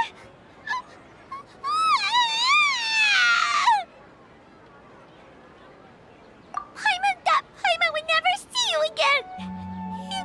You just disappeared. Paimon waited for you for hours and hours at the city wall and you never came back.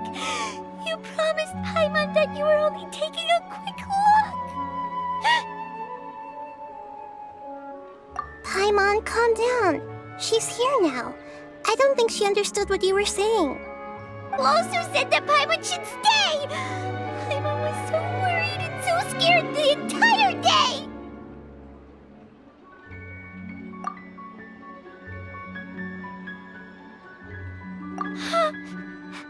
Okay, Paimon will forgive you. The most important thing is that you didn't actually disappear. Oh, Paimon was so scared that you had gone into another world. Okay, Paimon, can you tell us your perspective of what really happened yesterday? I see. Using two people's different perspectives. After that, you left the city. Paimon kept her eyes on you the whole time, but then you disappeared in an instant.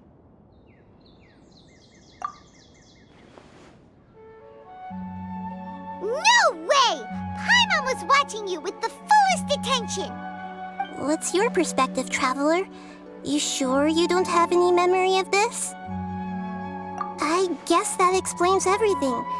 You also lost your memories the last 2 times you tried to leave the city. Those days' memories can't be awoken. So, if we leave the city, our memories will be completely erased? It really sounds like something big outside of the city is being hidden on purpose. But this way, we'll also never discover what's outside. Something like a message? But how can we send it back? Don't look at me like that. I'm not used to being stared at. Well... Okay. You want something that can pass on messages, right? Give me some time and take care of Dunyarzad for me. Yep! Now we're talking!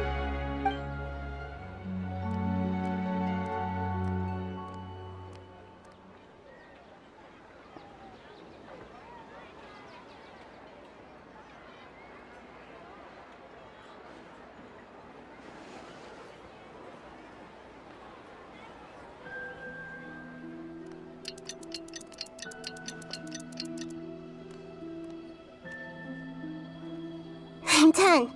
Here you go. What? Isn't this just an Akasha terminal? You made some little changes. Akasha terminals are already capable of sending messages. I just tweaked it so that it could connect to any node. To make something like this? Nahida, you really know the Akasha like the back of your hand. Anyway, we can use this now to record a message, right? Yep. I'll help you save the messages. It should be pretty easy to use. I just can't guarantee the user's status and signal coverage when they're outside the city. We'll never know until we try. At least we're taking the initiative now. Let's go then. Let's expose those sages!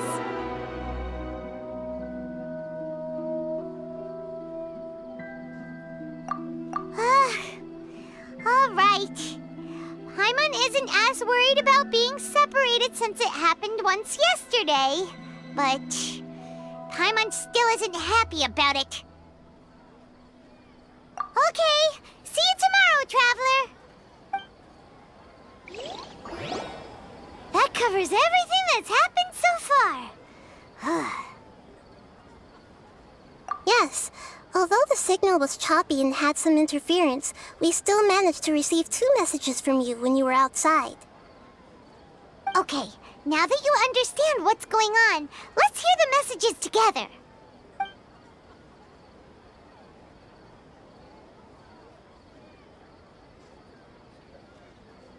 Can't go back.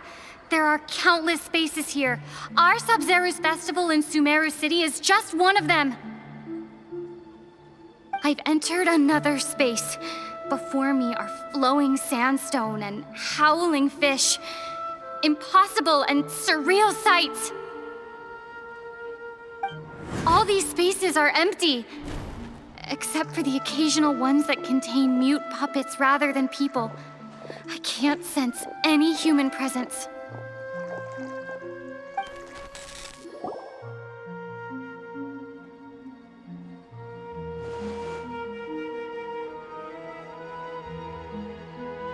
That's one heck of an info dump. It sounds like you left the Sumeru city space when you set foot outside of the walls. But everything looked completely normal when Paimon was looking out from the inside. That's unbelievable. And if we take your word for it, the other spaces all had very weird contents. There's another part here. I only received it last night.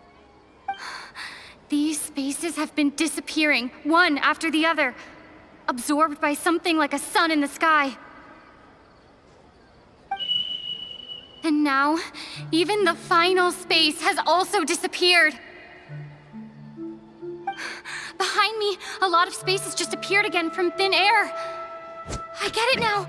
Those spaces are actually...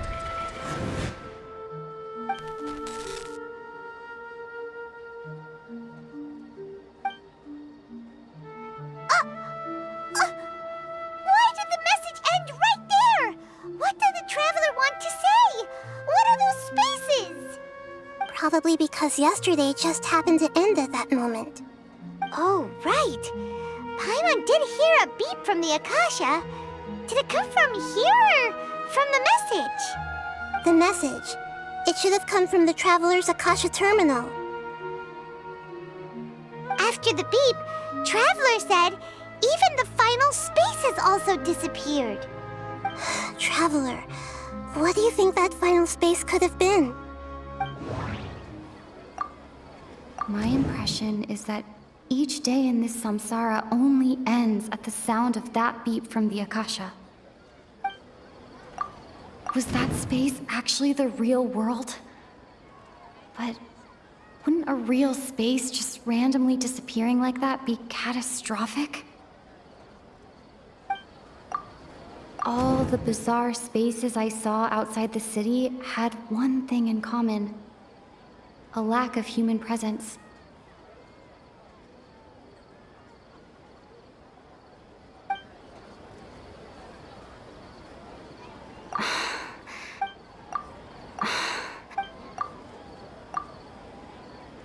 Oh, so that's what it is!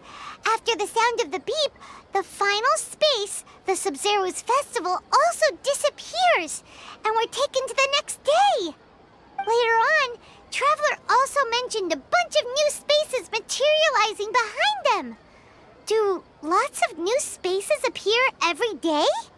Paimon's head is spinning. Just what are these spaces anyhow? Well, consider this. For all the horrors of the Archon War, at its heart, it was just a game where a bunch of gods fought over 7 seats. So no matter how strange or spooky things may look on the surface, maybe all they point to in the end is a small and simple secret. Wow, the Archon War, huh? That's an analogy and a half.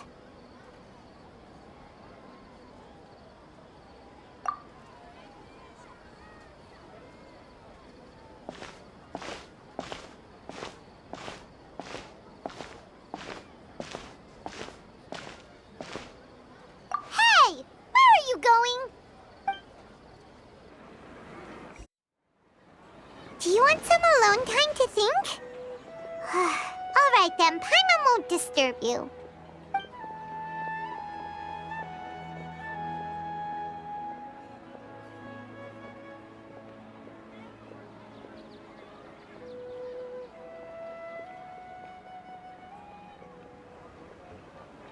The Dance of Sabzeruz is about to begin. I'm going to go watch it.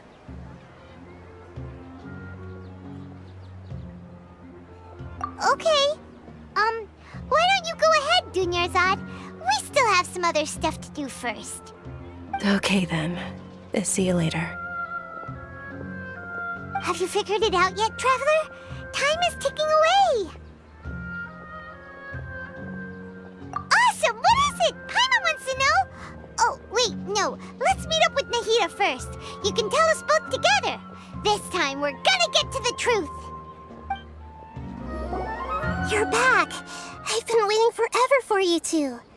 Judging by the looks on your faces, are you ready to take your Sabzeruz exam and graduate from the festival? Okay, first off, have you discovered the hidden truth? Okay, Nahida said, the Akasha relies on the power of a gnosis to operate, as it is the manifestation of the God of Wisdom's power. We've already experienced... All the bizarre spaces I saw outside the city had one thing in common. Those spaces remind me of... dreams. Like the one I had in the Avidia forest. Except... the moon, illusions, and lies. People in Sumeru don't dream.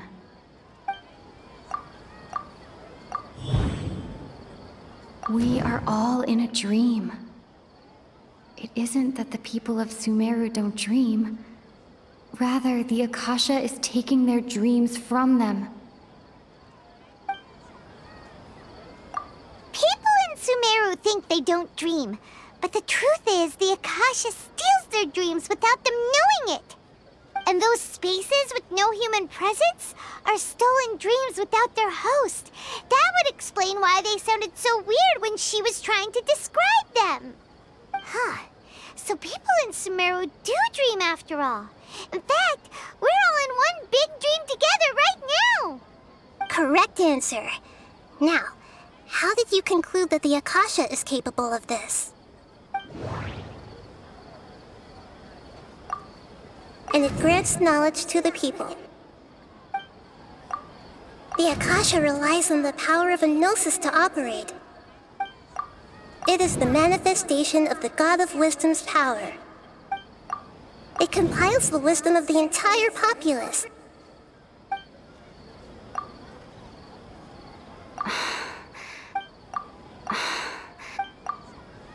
Oh, okay. Those dream-controlling creatures in the forest also get their power from the Dendro Archon, right? That would explain why the Akasha has the ability to control people's dreams, too. But is stealing everyone's dreams really how the Akasha compiles their wisdom? Isn't there anything more to it than that? Dreams are fantastical, complex, and full of imagination. People's brains are the most active when they're dreaming. In other words, dreams are rich bundles of human wisdom. So in other words, the complete opposite of how Hypatia understood it. Paimon remembers her saying that the sages think dreams are foolish delusions, and the fact that no one dreams is a blessing from Greater Lord Rukkhadevata. So it was all a dirty trick?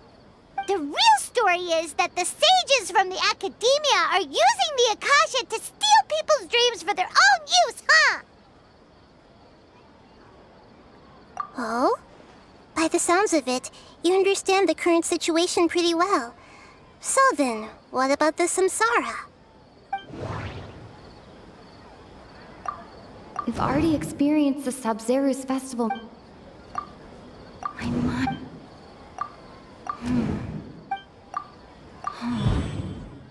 Those spaces kept disappearing before my eyes. But as soon as that beep sounded, many more spaces materialized. Those dreamscapes kept vanishing. But as soon as that beep sounded, more new... The Grand Sage said, go celebrate the birth of that god to your heart's content. Did he mean something more?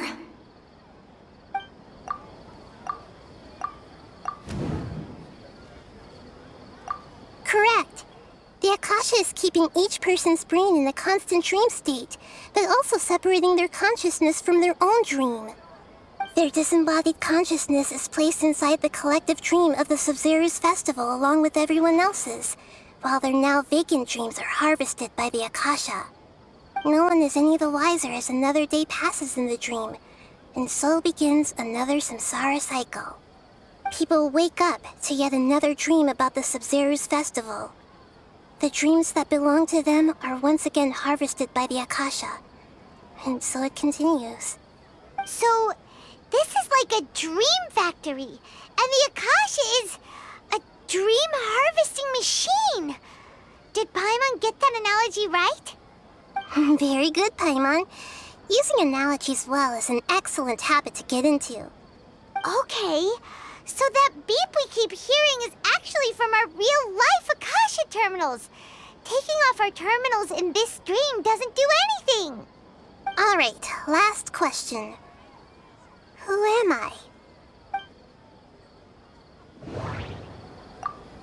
They say that alchemical divination is the Dendro Archon's divine revelation.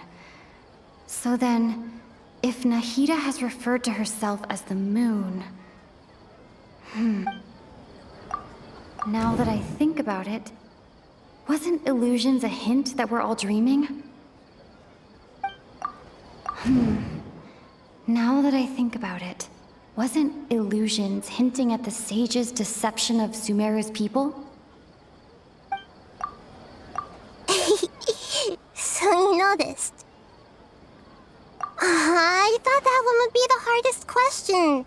That's why I put it last. That wasn't hard at all. Even Paimon guessed that. Everything about you is different. We just didn't want to expose you is all. Now that you mention it, Nahida, you've been hinting to us since the very beginning. It's funny, thinking back to when we were asking all over the place for info about Lesser Lord Kusanali. Paimon didn't expect to meet you like this.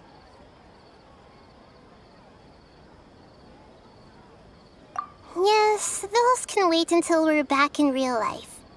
On the other hand, I'd be happy to answer any more questions you have about here and now. You asked me this question before. My answer was, it would literally blow your minds. Now that you know this is all a dream, this answer should hopefully make more sense. Have you heard the saying, don't wake a sleepwalker? Likewise, if someone suddenly had told you all this instead of you learning it on your own, your notion of reality and dream would be thrown into irreversible confusion. I couldn't expose you to that kind of risk. That's why I could only give you very subtle hints and some suggestions. Long story short, I'm really sorry I had to keep you guessing.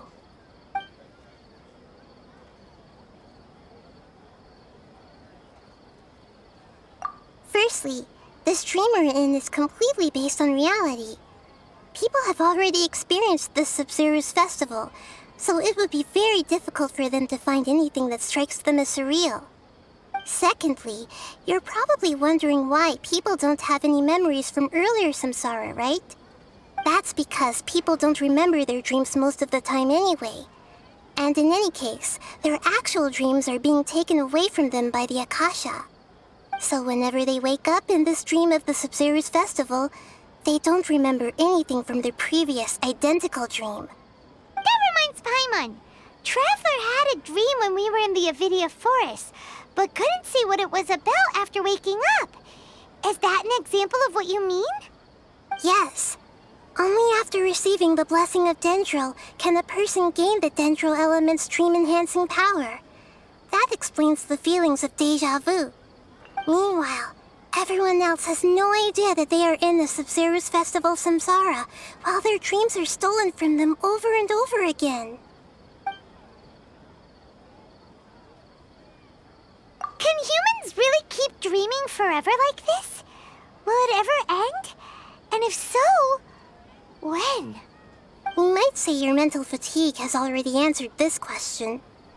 Eventually, there's only so much that people can tolerate.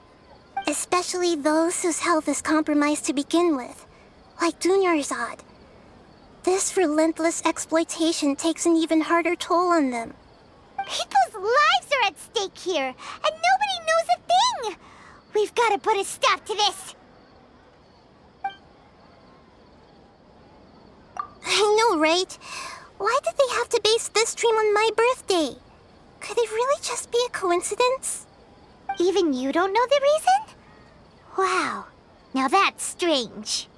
The Academia sages are determined to harvest lots of dreams in a short time, no matter the cost. They have to be up to no good. Unfortunately, I don't know anything about it. Traveler, do you have any information?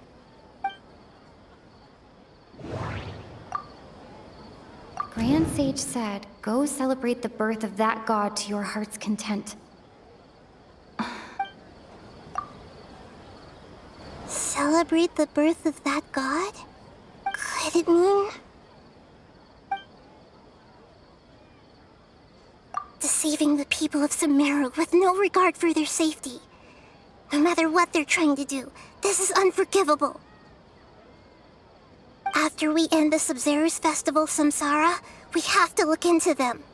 How can the sages of the Academia do this behind their Archon's back? This is ridiculous! In the end, I'm just the moon. The real sun is Long Khan. A sun and a moon? Nahida's talking in riddles again.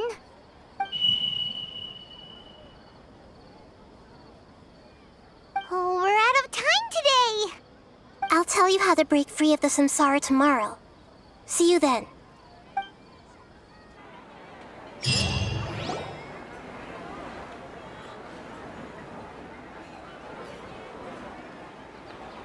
Good morning, Nahida.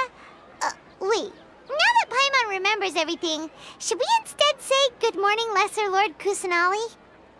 Hey, what's wrong, Nahida? You don't look too good. I'm afraid that what you're thinking right now is correct. Did Dunyarzad already disappear? No way. Are we too late? The real Dunyarzad's consciousness has indeed disappeared. It can no longer endure the constant dream harvesting. Paimon can't believe it. Wait, so what about that other Dunyarzad? Just what is she? Is she also going to disappear? She's actually something like a puppet, but not completely.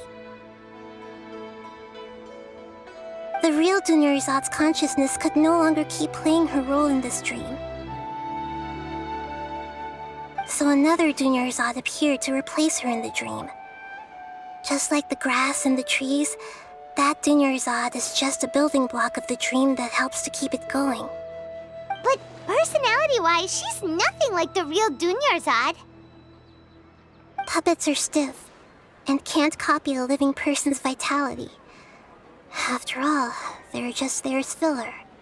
You know, speaking of which, the old Dunyarzad might not have been too different from a puppet. Dunyarzad truly believed that she met you within her consciousness, and it was you who inspired her. So you do remember her after all. Yes. Back then, her family was overly protective of her. No one cared about her personality or thoughts. It was as if she only lived to stall her Elazar. I just gave her a little wisdom so she could look at life in a new way. So that she could be her own person. But even so, she's still... far from it. I'm still a long way off from being a real Archon. I couldn't even save her. If I were a competent Archon, I wouldn't have let my most faithful follower die at the Sабzeruz festival with so many regrets. Please don't beat yourself up over it, Nahida. It's the sage's fault, and theirs alone. I'm not beating myself up. All I did was to rationally observe the distance between myself and a real Archon. Don't be like that, Nahida. Even real Archons are still allowed to be sad.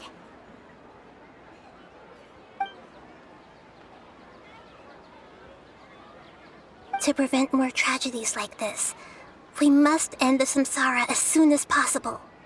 Great, but how do we do that?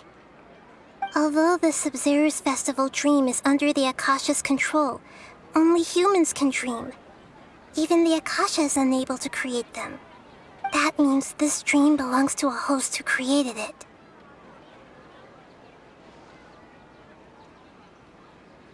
Huh? So, how should we find that person? Well, if this is someone's dream, then everything here must come from deep within their consciousness. Which means, with the power of imagination, they can change anything in this dream. Imagination? What do you mean by that? Imagination means breaking through what you perceive as normal. Like when the server at a tavern brings a plate to you, you'd naturally assume that food is on it. However, if you're the dream's host and you become aware that you're dreaming, when you imagine gold and more on the plate, the dream will respond in kind, and the server really will bring you gold and mora. But right now, our host is unaware that this is a dream.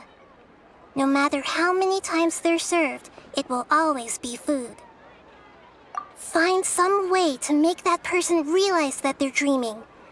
Usually, once that happens, the person will wake up and the dream samsara will be broken. How are we going to find them, though? If it could be anyone, it'd be like looking for a needle in a haystack. And even if we did find them, how are we supposed to make them realize they're dreaming? After all, like you said, don't wake a sleepwalker. It's extremely difficult, yes. But the only ones who can do it are you two. Remember, everything you've achieved up to this point has all been for the sake of finding the host and ending the samsara. As for me, during this time, I'll be out of town. Out of town? Are you going to that place full of dreams where the traveler went? Yes. I want to try something. There must still be a small wisp of possibility. Hurry and go. Dreams are supposed to be fantastical, romantic, and full of pleasant surprises. Unnecessary things like this samsara need to end. Paimon's still a little upset that we've come this far only for Dunyarzad to... She was such a good person, with such a simple wish. But fate was against her.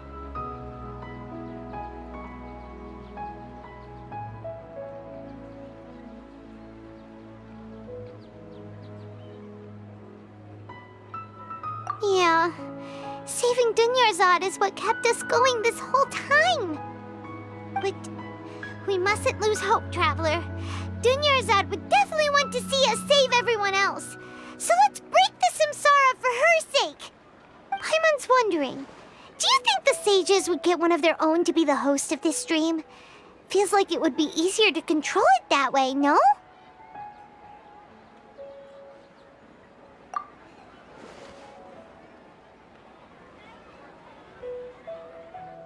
Huh. That's true. Plus, the sages probably weren't counting on there being other factors beyond their control, like Nahida and us. So, who do you think the host of the dream is? Oh, that would make sense. Ferris, the Knight of Flowers, is a symbol of the whole Sабзеруз festival, right? Pretty core character. Let's go ask him some questions, shall we?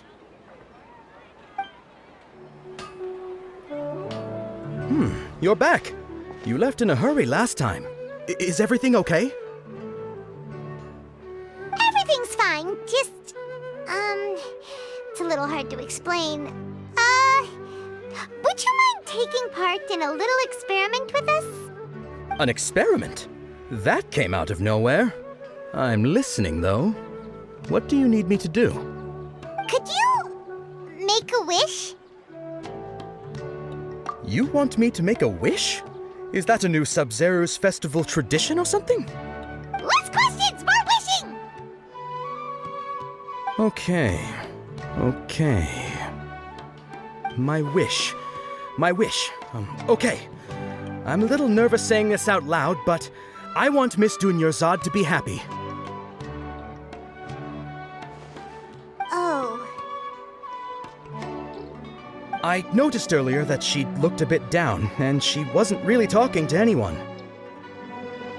She just doesn't seem like herself. She's always so gentle and kind, and all the kids love her. I've also wondered if the reason she asked me to be Ferris Knight of Flowers is because I'm special to her, or something. So, you have a crush on Dunyarzad? Oh, is it that obvious? After what I just said, I guess it is. When she placed the hat of the Knight of Flowers onto my head, she said to me, I want everyone to have a happy Sабзеруз festival. What she didn't realize was that I'm not that interested in how everyone else feels. In that moment, I just wanted to be her Knight of Flowers for the rest of my life. 50 years, 100 years, I'll serve her till the end of time. Okay, yeah, that was a bit much. Felt like the right moment to get it off my chest, but that was pretty embarrassing. Okay, I'm ready to make my wish. I would like Miss Dunyarzad to appear in front of me right now with a smile on her face. Here goes. Please come true. I'm gonna open my eyes. Oh, you're...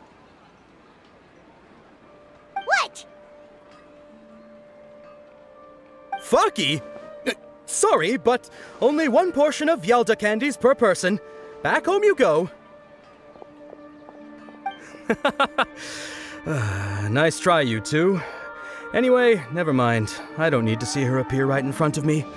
As long as she's happy. Guess he isn't the host of this dream after all.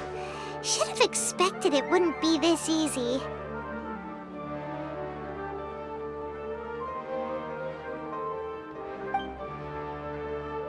It seems like everyone who knows Dunyarzad loves her, but none of them has any idea that she... My lady, step back. That sounds like Dia! Oh, right.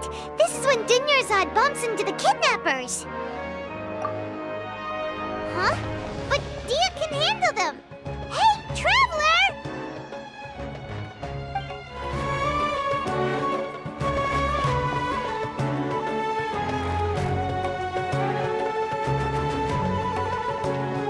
Oh, it's you. Great timing. Please take... Hey, this is my job. The homie Yannis pay me, not you. You... fine, all right. Knock yourself out.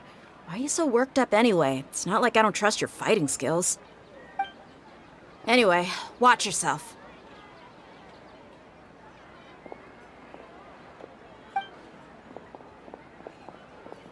So you got yourself some backup. Suit yourself. You're going down. A new punching bag. Propagate! Speed of light!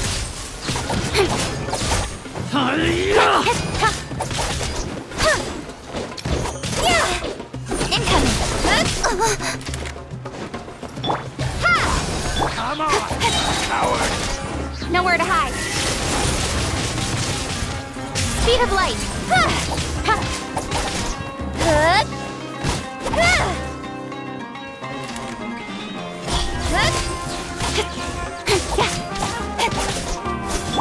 Propagate!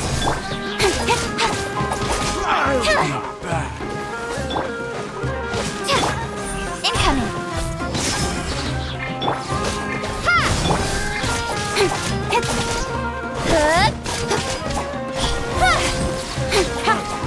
You want this one? Propagate! Don't blink! Cut to the chase!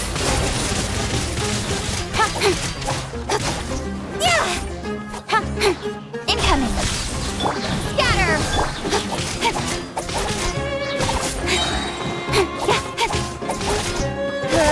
Speed of light! Hey! I'll take my leave. Traveler, were you just taking your anger out on those guys? You and Nahida both. Dunyarzad wouldn't want to see you two like this. Oh, and speaking of her, Paimon just remembered something.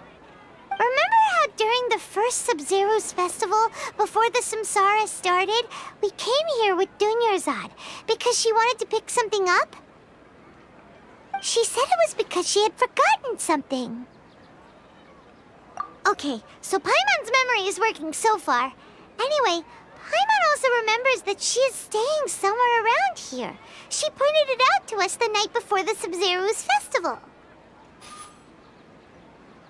Yeah, even if it's only a tiny clue, it'll probably still help us more than this needle in a haystack search.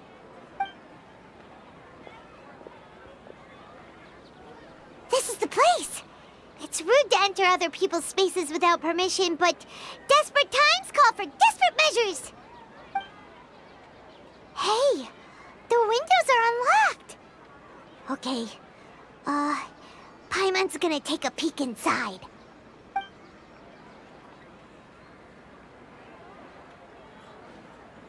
This was only a temporary residence, so there was pretty much nothing inside except this book on the table. Should we open it?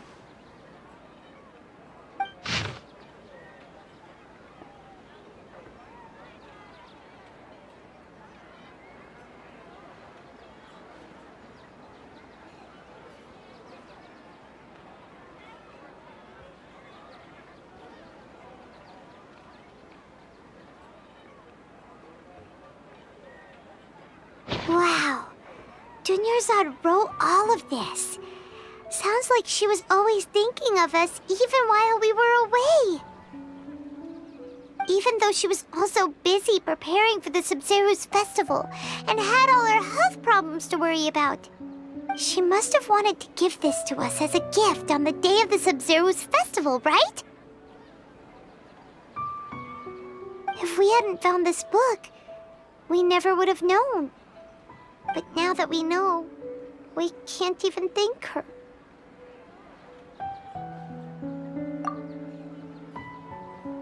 Hey! Where are you off to now?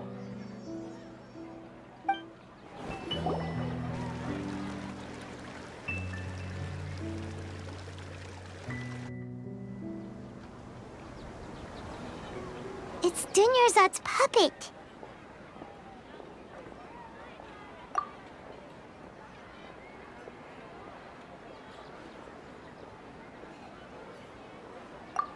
Traveler? You must be exhausted. Come to think of it, we've been stuck in this place for a really, really long time. Heck, even the last time we were chatting happily with Dunyarzad feels like an eternity ago.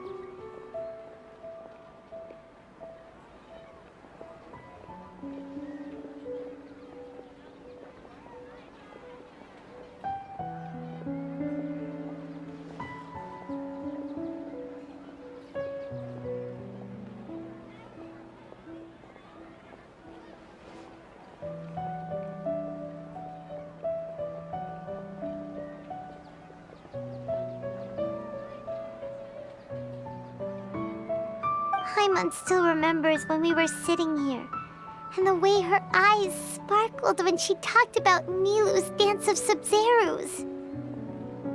There will always be frustrations in life, but I know that the point of living is not to leave behind any regrets.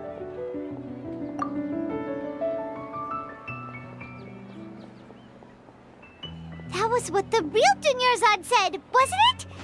Does that mean... Yes, Traveler. What is it? Oh, so she's still just a puppet. But just now, how come... What? Where are we going this time?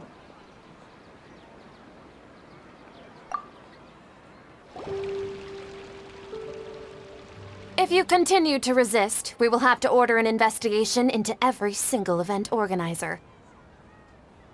The Grand Sage has already granted you much leniency. I advise that you exercise tact. How did things turn out like this?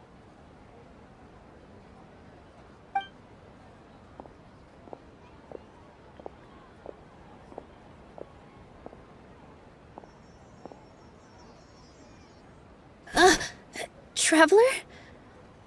You don't have to get involved. He's a sage from the academia. I don't want to drag you into this. Traveler? Traveler? What the heck are you doing? If you get arrested by the academia, that's another day gone to waste!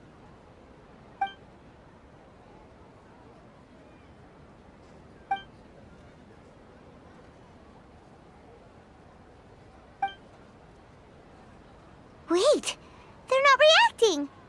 Have they been scared stiff? Oh, of course! If this is the sage's plan, they wouldn't put themselves through this. So they're just substitutes. What is this? What happened to the Grand Sage and his entourage?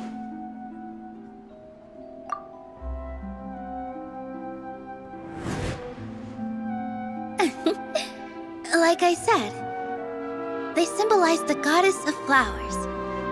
It's just a shame that all the real Padissaras went extinct after her death. Yes. The Greater Lord brought forth new Padissaras in memory of the goddess of flowers. But she ultimately could never truly replicate that beautiful shade of purple.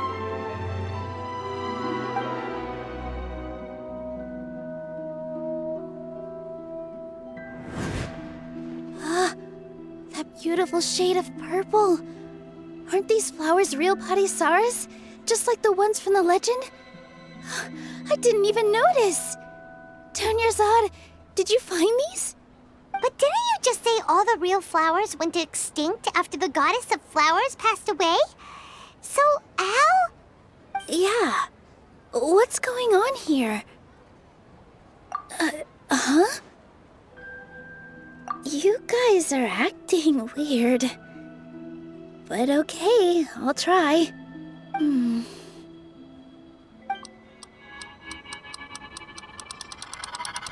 Hey!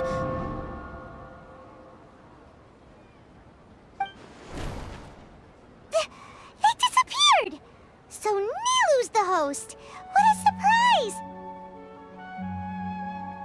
Purple Parisaras don't exist in the real world anymore.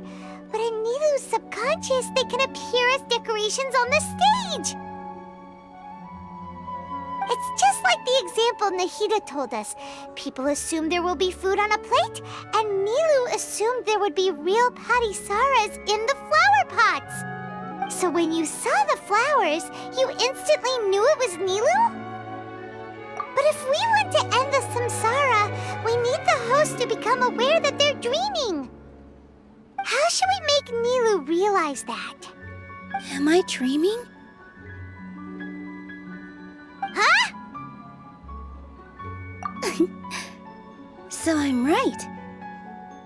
Is this Lesser Lord Kusanali responding to our celebration of the Sабzeruz festival? Wrong guess, but you aren't completely wrong either. The point is, what made you think this is a dream? As far as you know, people in Sumeru don't dream, right? Yeah, but have you heard the tale of the first sage? To prevent a calamity, he went on a journey to find the Dendro Archon. Ooh, sounds familiar. Dunyarzad told us a story like that when we first arrived in Sumeru City. So it was about the first sage, huh? Yep, but in the part you heard, he hadn't become the first sage yet. There's more to the story. His piety and wisdom were acknowledged by the Dendro Archon, and she finally gave her blessing to him. All kinds of spectacular scenes appeared in front of the first sage, as if all the knowledge in the world was being painted onto a canvas right before him. He was captivated. After who knows how long, he mastered all the knowledge he could comprehend. Afterward, he said to the Dendro Archon, "I miss my parents, my wife, and my children. I've been away from home for far too long. They must be worried." The Dendro Archon smiled. The next second, the sage found himself lying in his bed, as if he had just woken up from a dream. His wife, lying next to him, said, "You're off to search for the Dendro Archon today, aren't you? Have a safe journey, my love." In the end, the first sage took care of many disasters in Sumeru City and founded the Academia. What a happy ending. So, the first sage was dreaming ever since the beginning of the story? He never went on his journey? Yes, but his faith and determination were conveyed to the Dendro Archon, so she blessed him in the form of a dream. Paimon understands where you're coming from now. That's a really interesting connection. But we really gotta wake up soon, like the sage in the story. I see. Well, it just so happens that today's Sabzeruz festival is almost over too.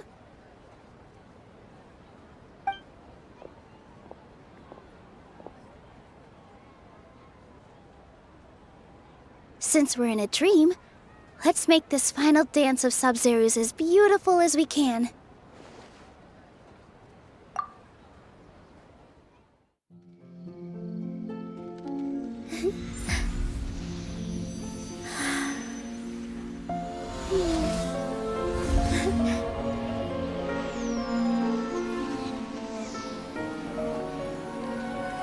The wait is over, everyone. I dedicate this to our god, the Dance of Sabzeruz.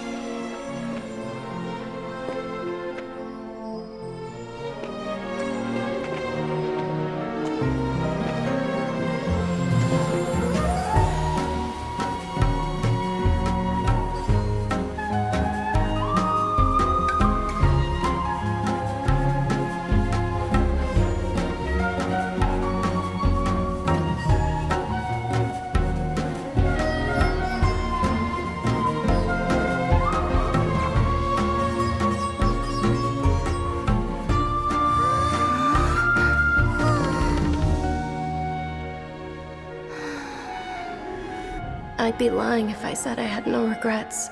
I would have loved to see Nilou's dance.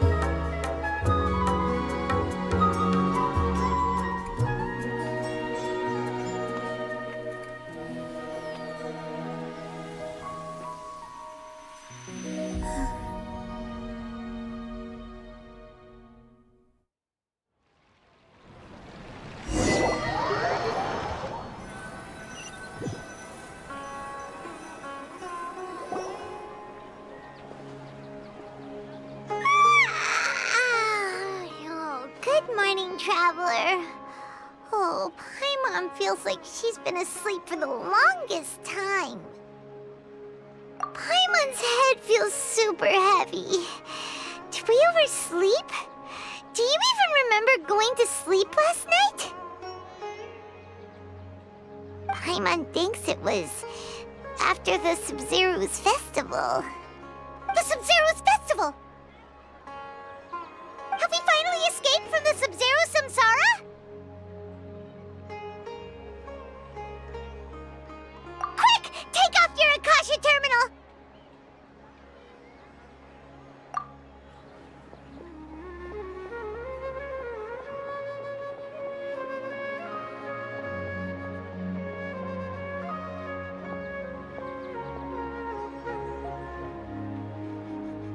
She's not in her room. What happened? Huh?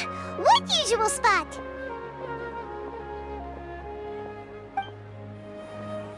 Well done, Traveler and Paimon.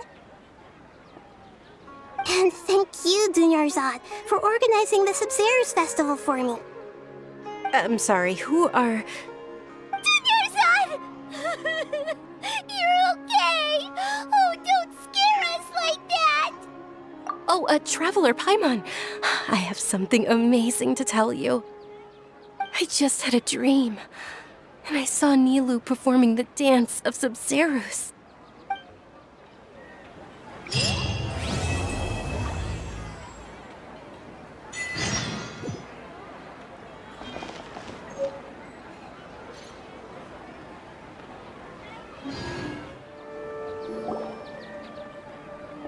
You're actually Nahida, aren't you? Paimon felt like Catherine was acting weird when we met at the Sabzeruz festival. And Dunyarzad, did you save her? It's a really long story. We shouldn't disturb her. Her consciousness is still weakened. Let's chat somewhere else. How about by the Traveler's favorite bench?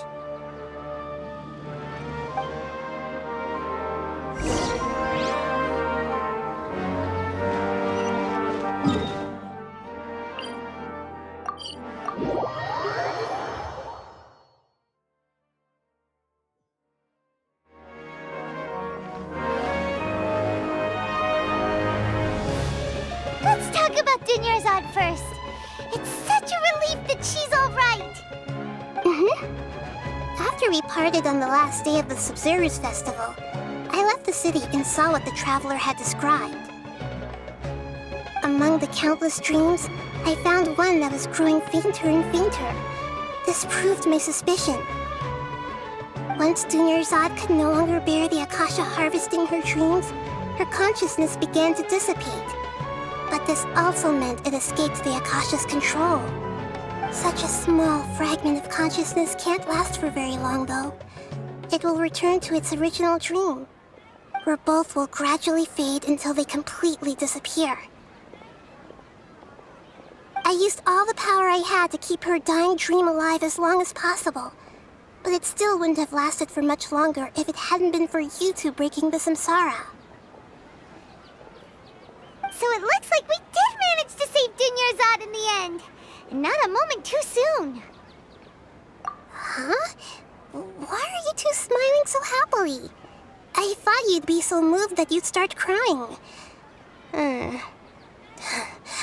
I need to spend more time observing human emotions. Both are fine. Everyone reacts differently. All right. You two must have a lot of other questions for me, right? After all, you saved my faithful believer. As your reward, I will answer any and all questions. At the Avidia forest, there was this incense that made the traveler fall unconscious and dream of a huge tree and a red sky. You also heard someone's voice, right? It said world and forget me. Yeah, so you do know! We've been wanting to ask you what that was about, and if the red sky was related to Conria. It seems like the traveler established a connection to Irminsul. That was a message left by Greater Lord Rukkhadevata's residual consciousness in Irminsul. Perhaps her last memory before she died. As you two probably know, Greater Lord Rukkhadevata disappeared after the disaster in Conria. The timings of these events do line up, so your suspicions are reasonable. A message from Greater Lord Rukkhadevata? We thought it was from King Deshret. King Deshret? That god who died even longer ago? Some present-day desert dwellers still worship him. You probably just heard some of their conspiracies. Okay, so what does the message mean? I still haven't managed to decipher it. Even the Akasha isn't currently capable of doing that. Greater Lord Rukkhadevata's residual consciousness in Irminsul seems to be contaminated with something that has a very dangerous aura to it.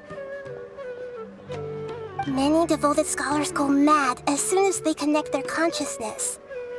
I've warned the academia about this many times, but people still keep falling victim to it. But I believe this is the key to saving Irminsul. That's why I've kept trying to decipher it. So the tree in the vision was Irminsul? Oh, Tainari also said that Irminsul is sick! Is it because of the contaminated consciousness? But even if you can't figure out what that vision was all about, it seems like our search for you was all in vain. The traveler wasn't affected after coming in contact with that consciousness. I've never seen anyone like that. With you here, we may have a chance at deciphering it. No, we must decipher its secrets. I've already eliminated all other factors that might affect Irminsul. This is the only one left. This puzzle has life and death at stake. It could determine Irminsul's fate, as well as Tevat's. To be accurate, I'm using the Akasha as a medium to occupy Catherine's consciousness. How did you do that? Poor Catherine. Does this mean you can also occupy other people's consciousnesses? Theoretically, I can enter anyone's mind as long as they're wearing their Akasha terminal. The Akasha is the legacy of Greater Lord Rukkhadevata. As Lesser Lord Kusanali and the first Akasha terminal, my consciousness has always been linked to the Akasha. I've always respected my people's free will, so I've never actually occupied their consciousness. When necessary, I just borrow this bionic Snezhnayan puppet. Hold on. Did we just learn some deep, dark secret? So Catherine is... No wonder Paimon felt something was off about her. What about your own body? Why do you need to borrow other people's? Don't you live in the sanctuary of Surasthana? That story begins a long time ago. After Greater Lord Rukkhadevata disappeared, the sages found my newly born self and took me back to Sumeru. At that time, I was young and weak. The sages kept me in the sanctuary of Surasthana, ostensibly for the sake of protecting me. But I've hardly heard from them since. However, I do understand that they had hoped to find Greater Lord Rukkhadevata instead of me, a symbol of her passing. So, the sages basically put their new Archon under house arrest? How dare they! Why don't you teach them a lesson, Nahida? In some ways, they aren't wrong. Greater Lord Rukkhadevata was omniscient and omnipotent. Even after her death, the Akasha is still empowering this nation. And I'm still really far away from being able to call myself the God of Wisdom.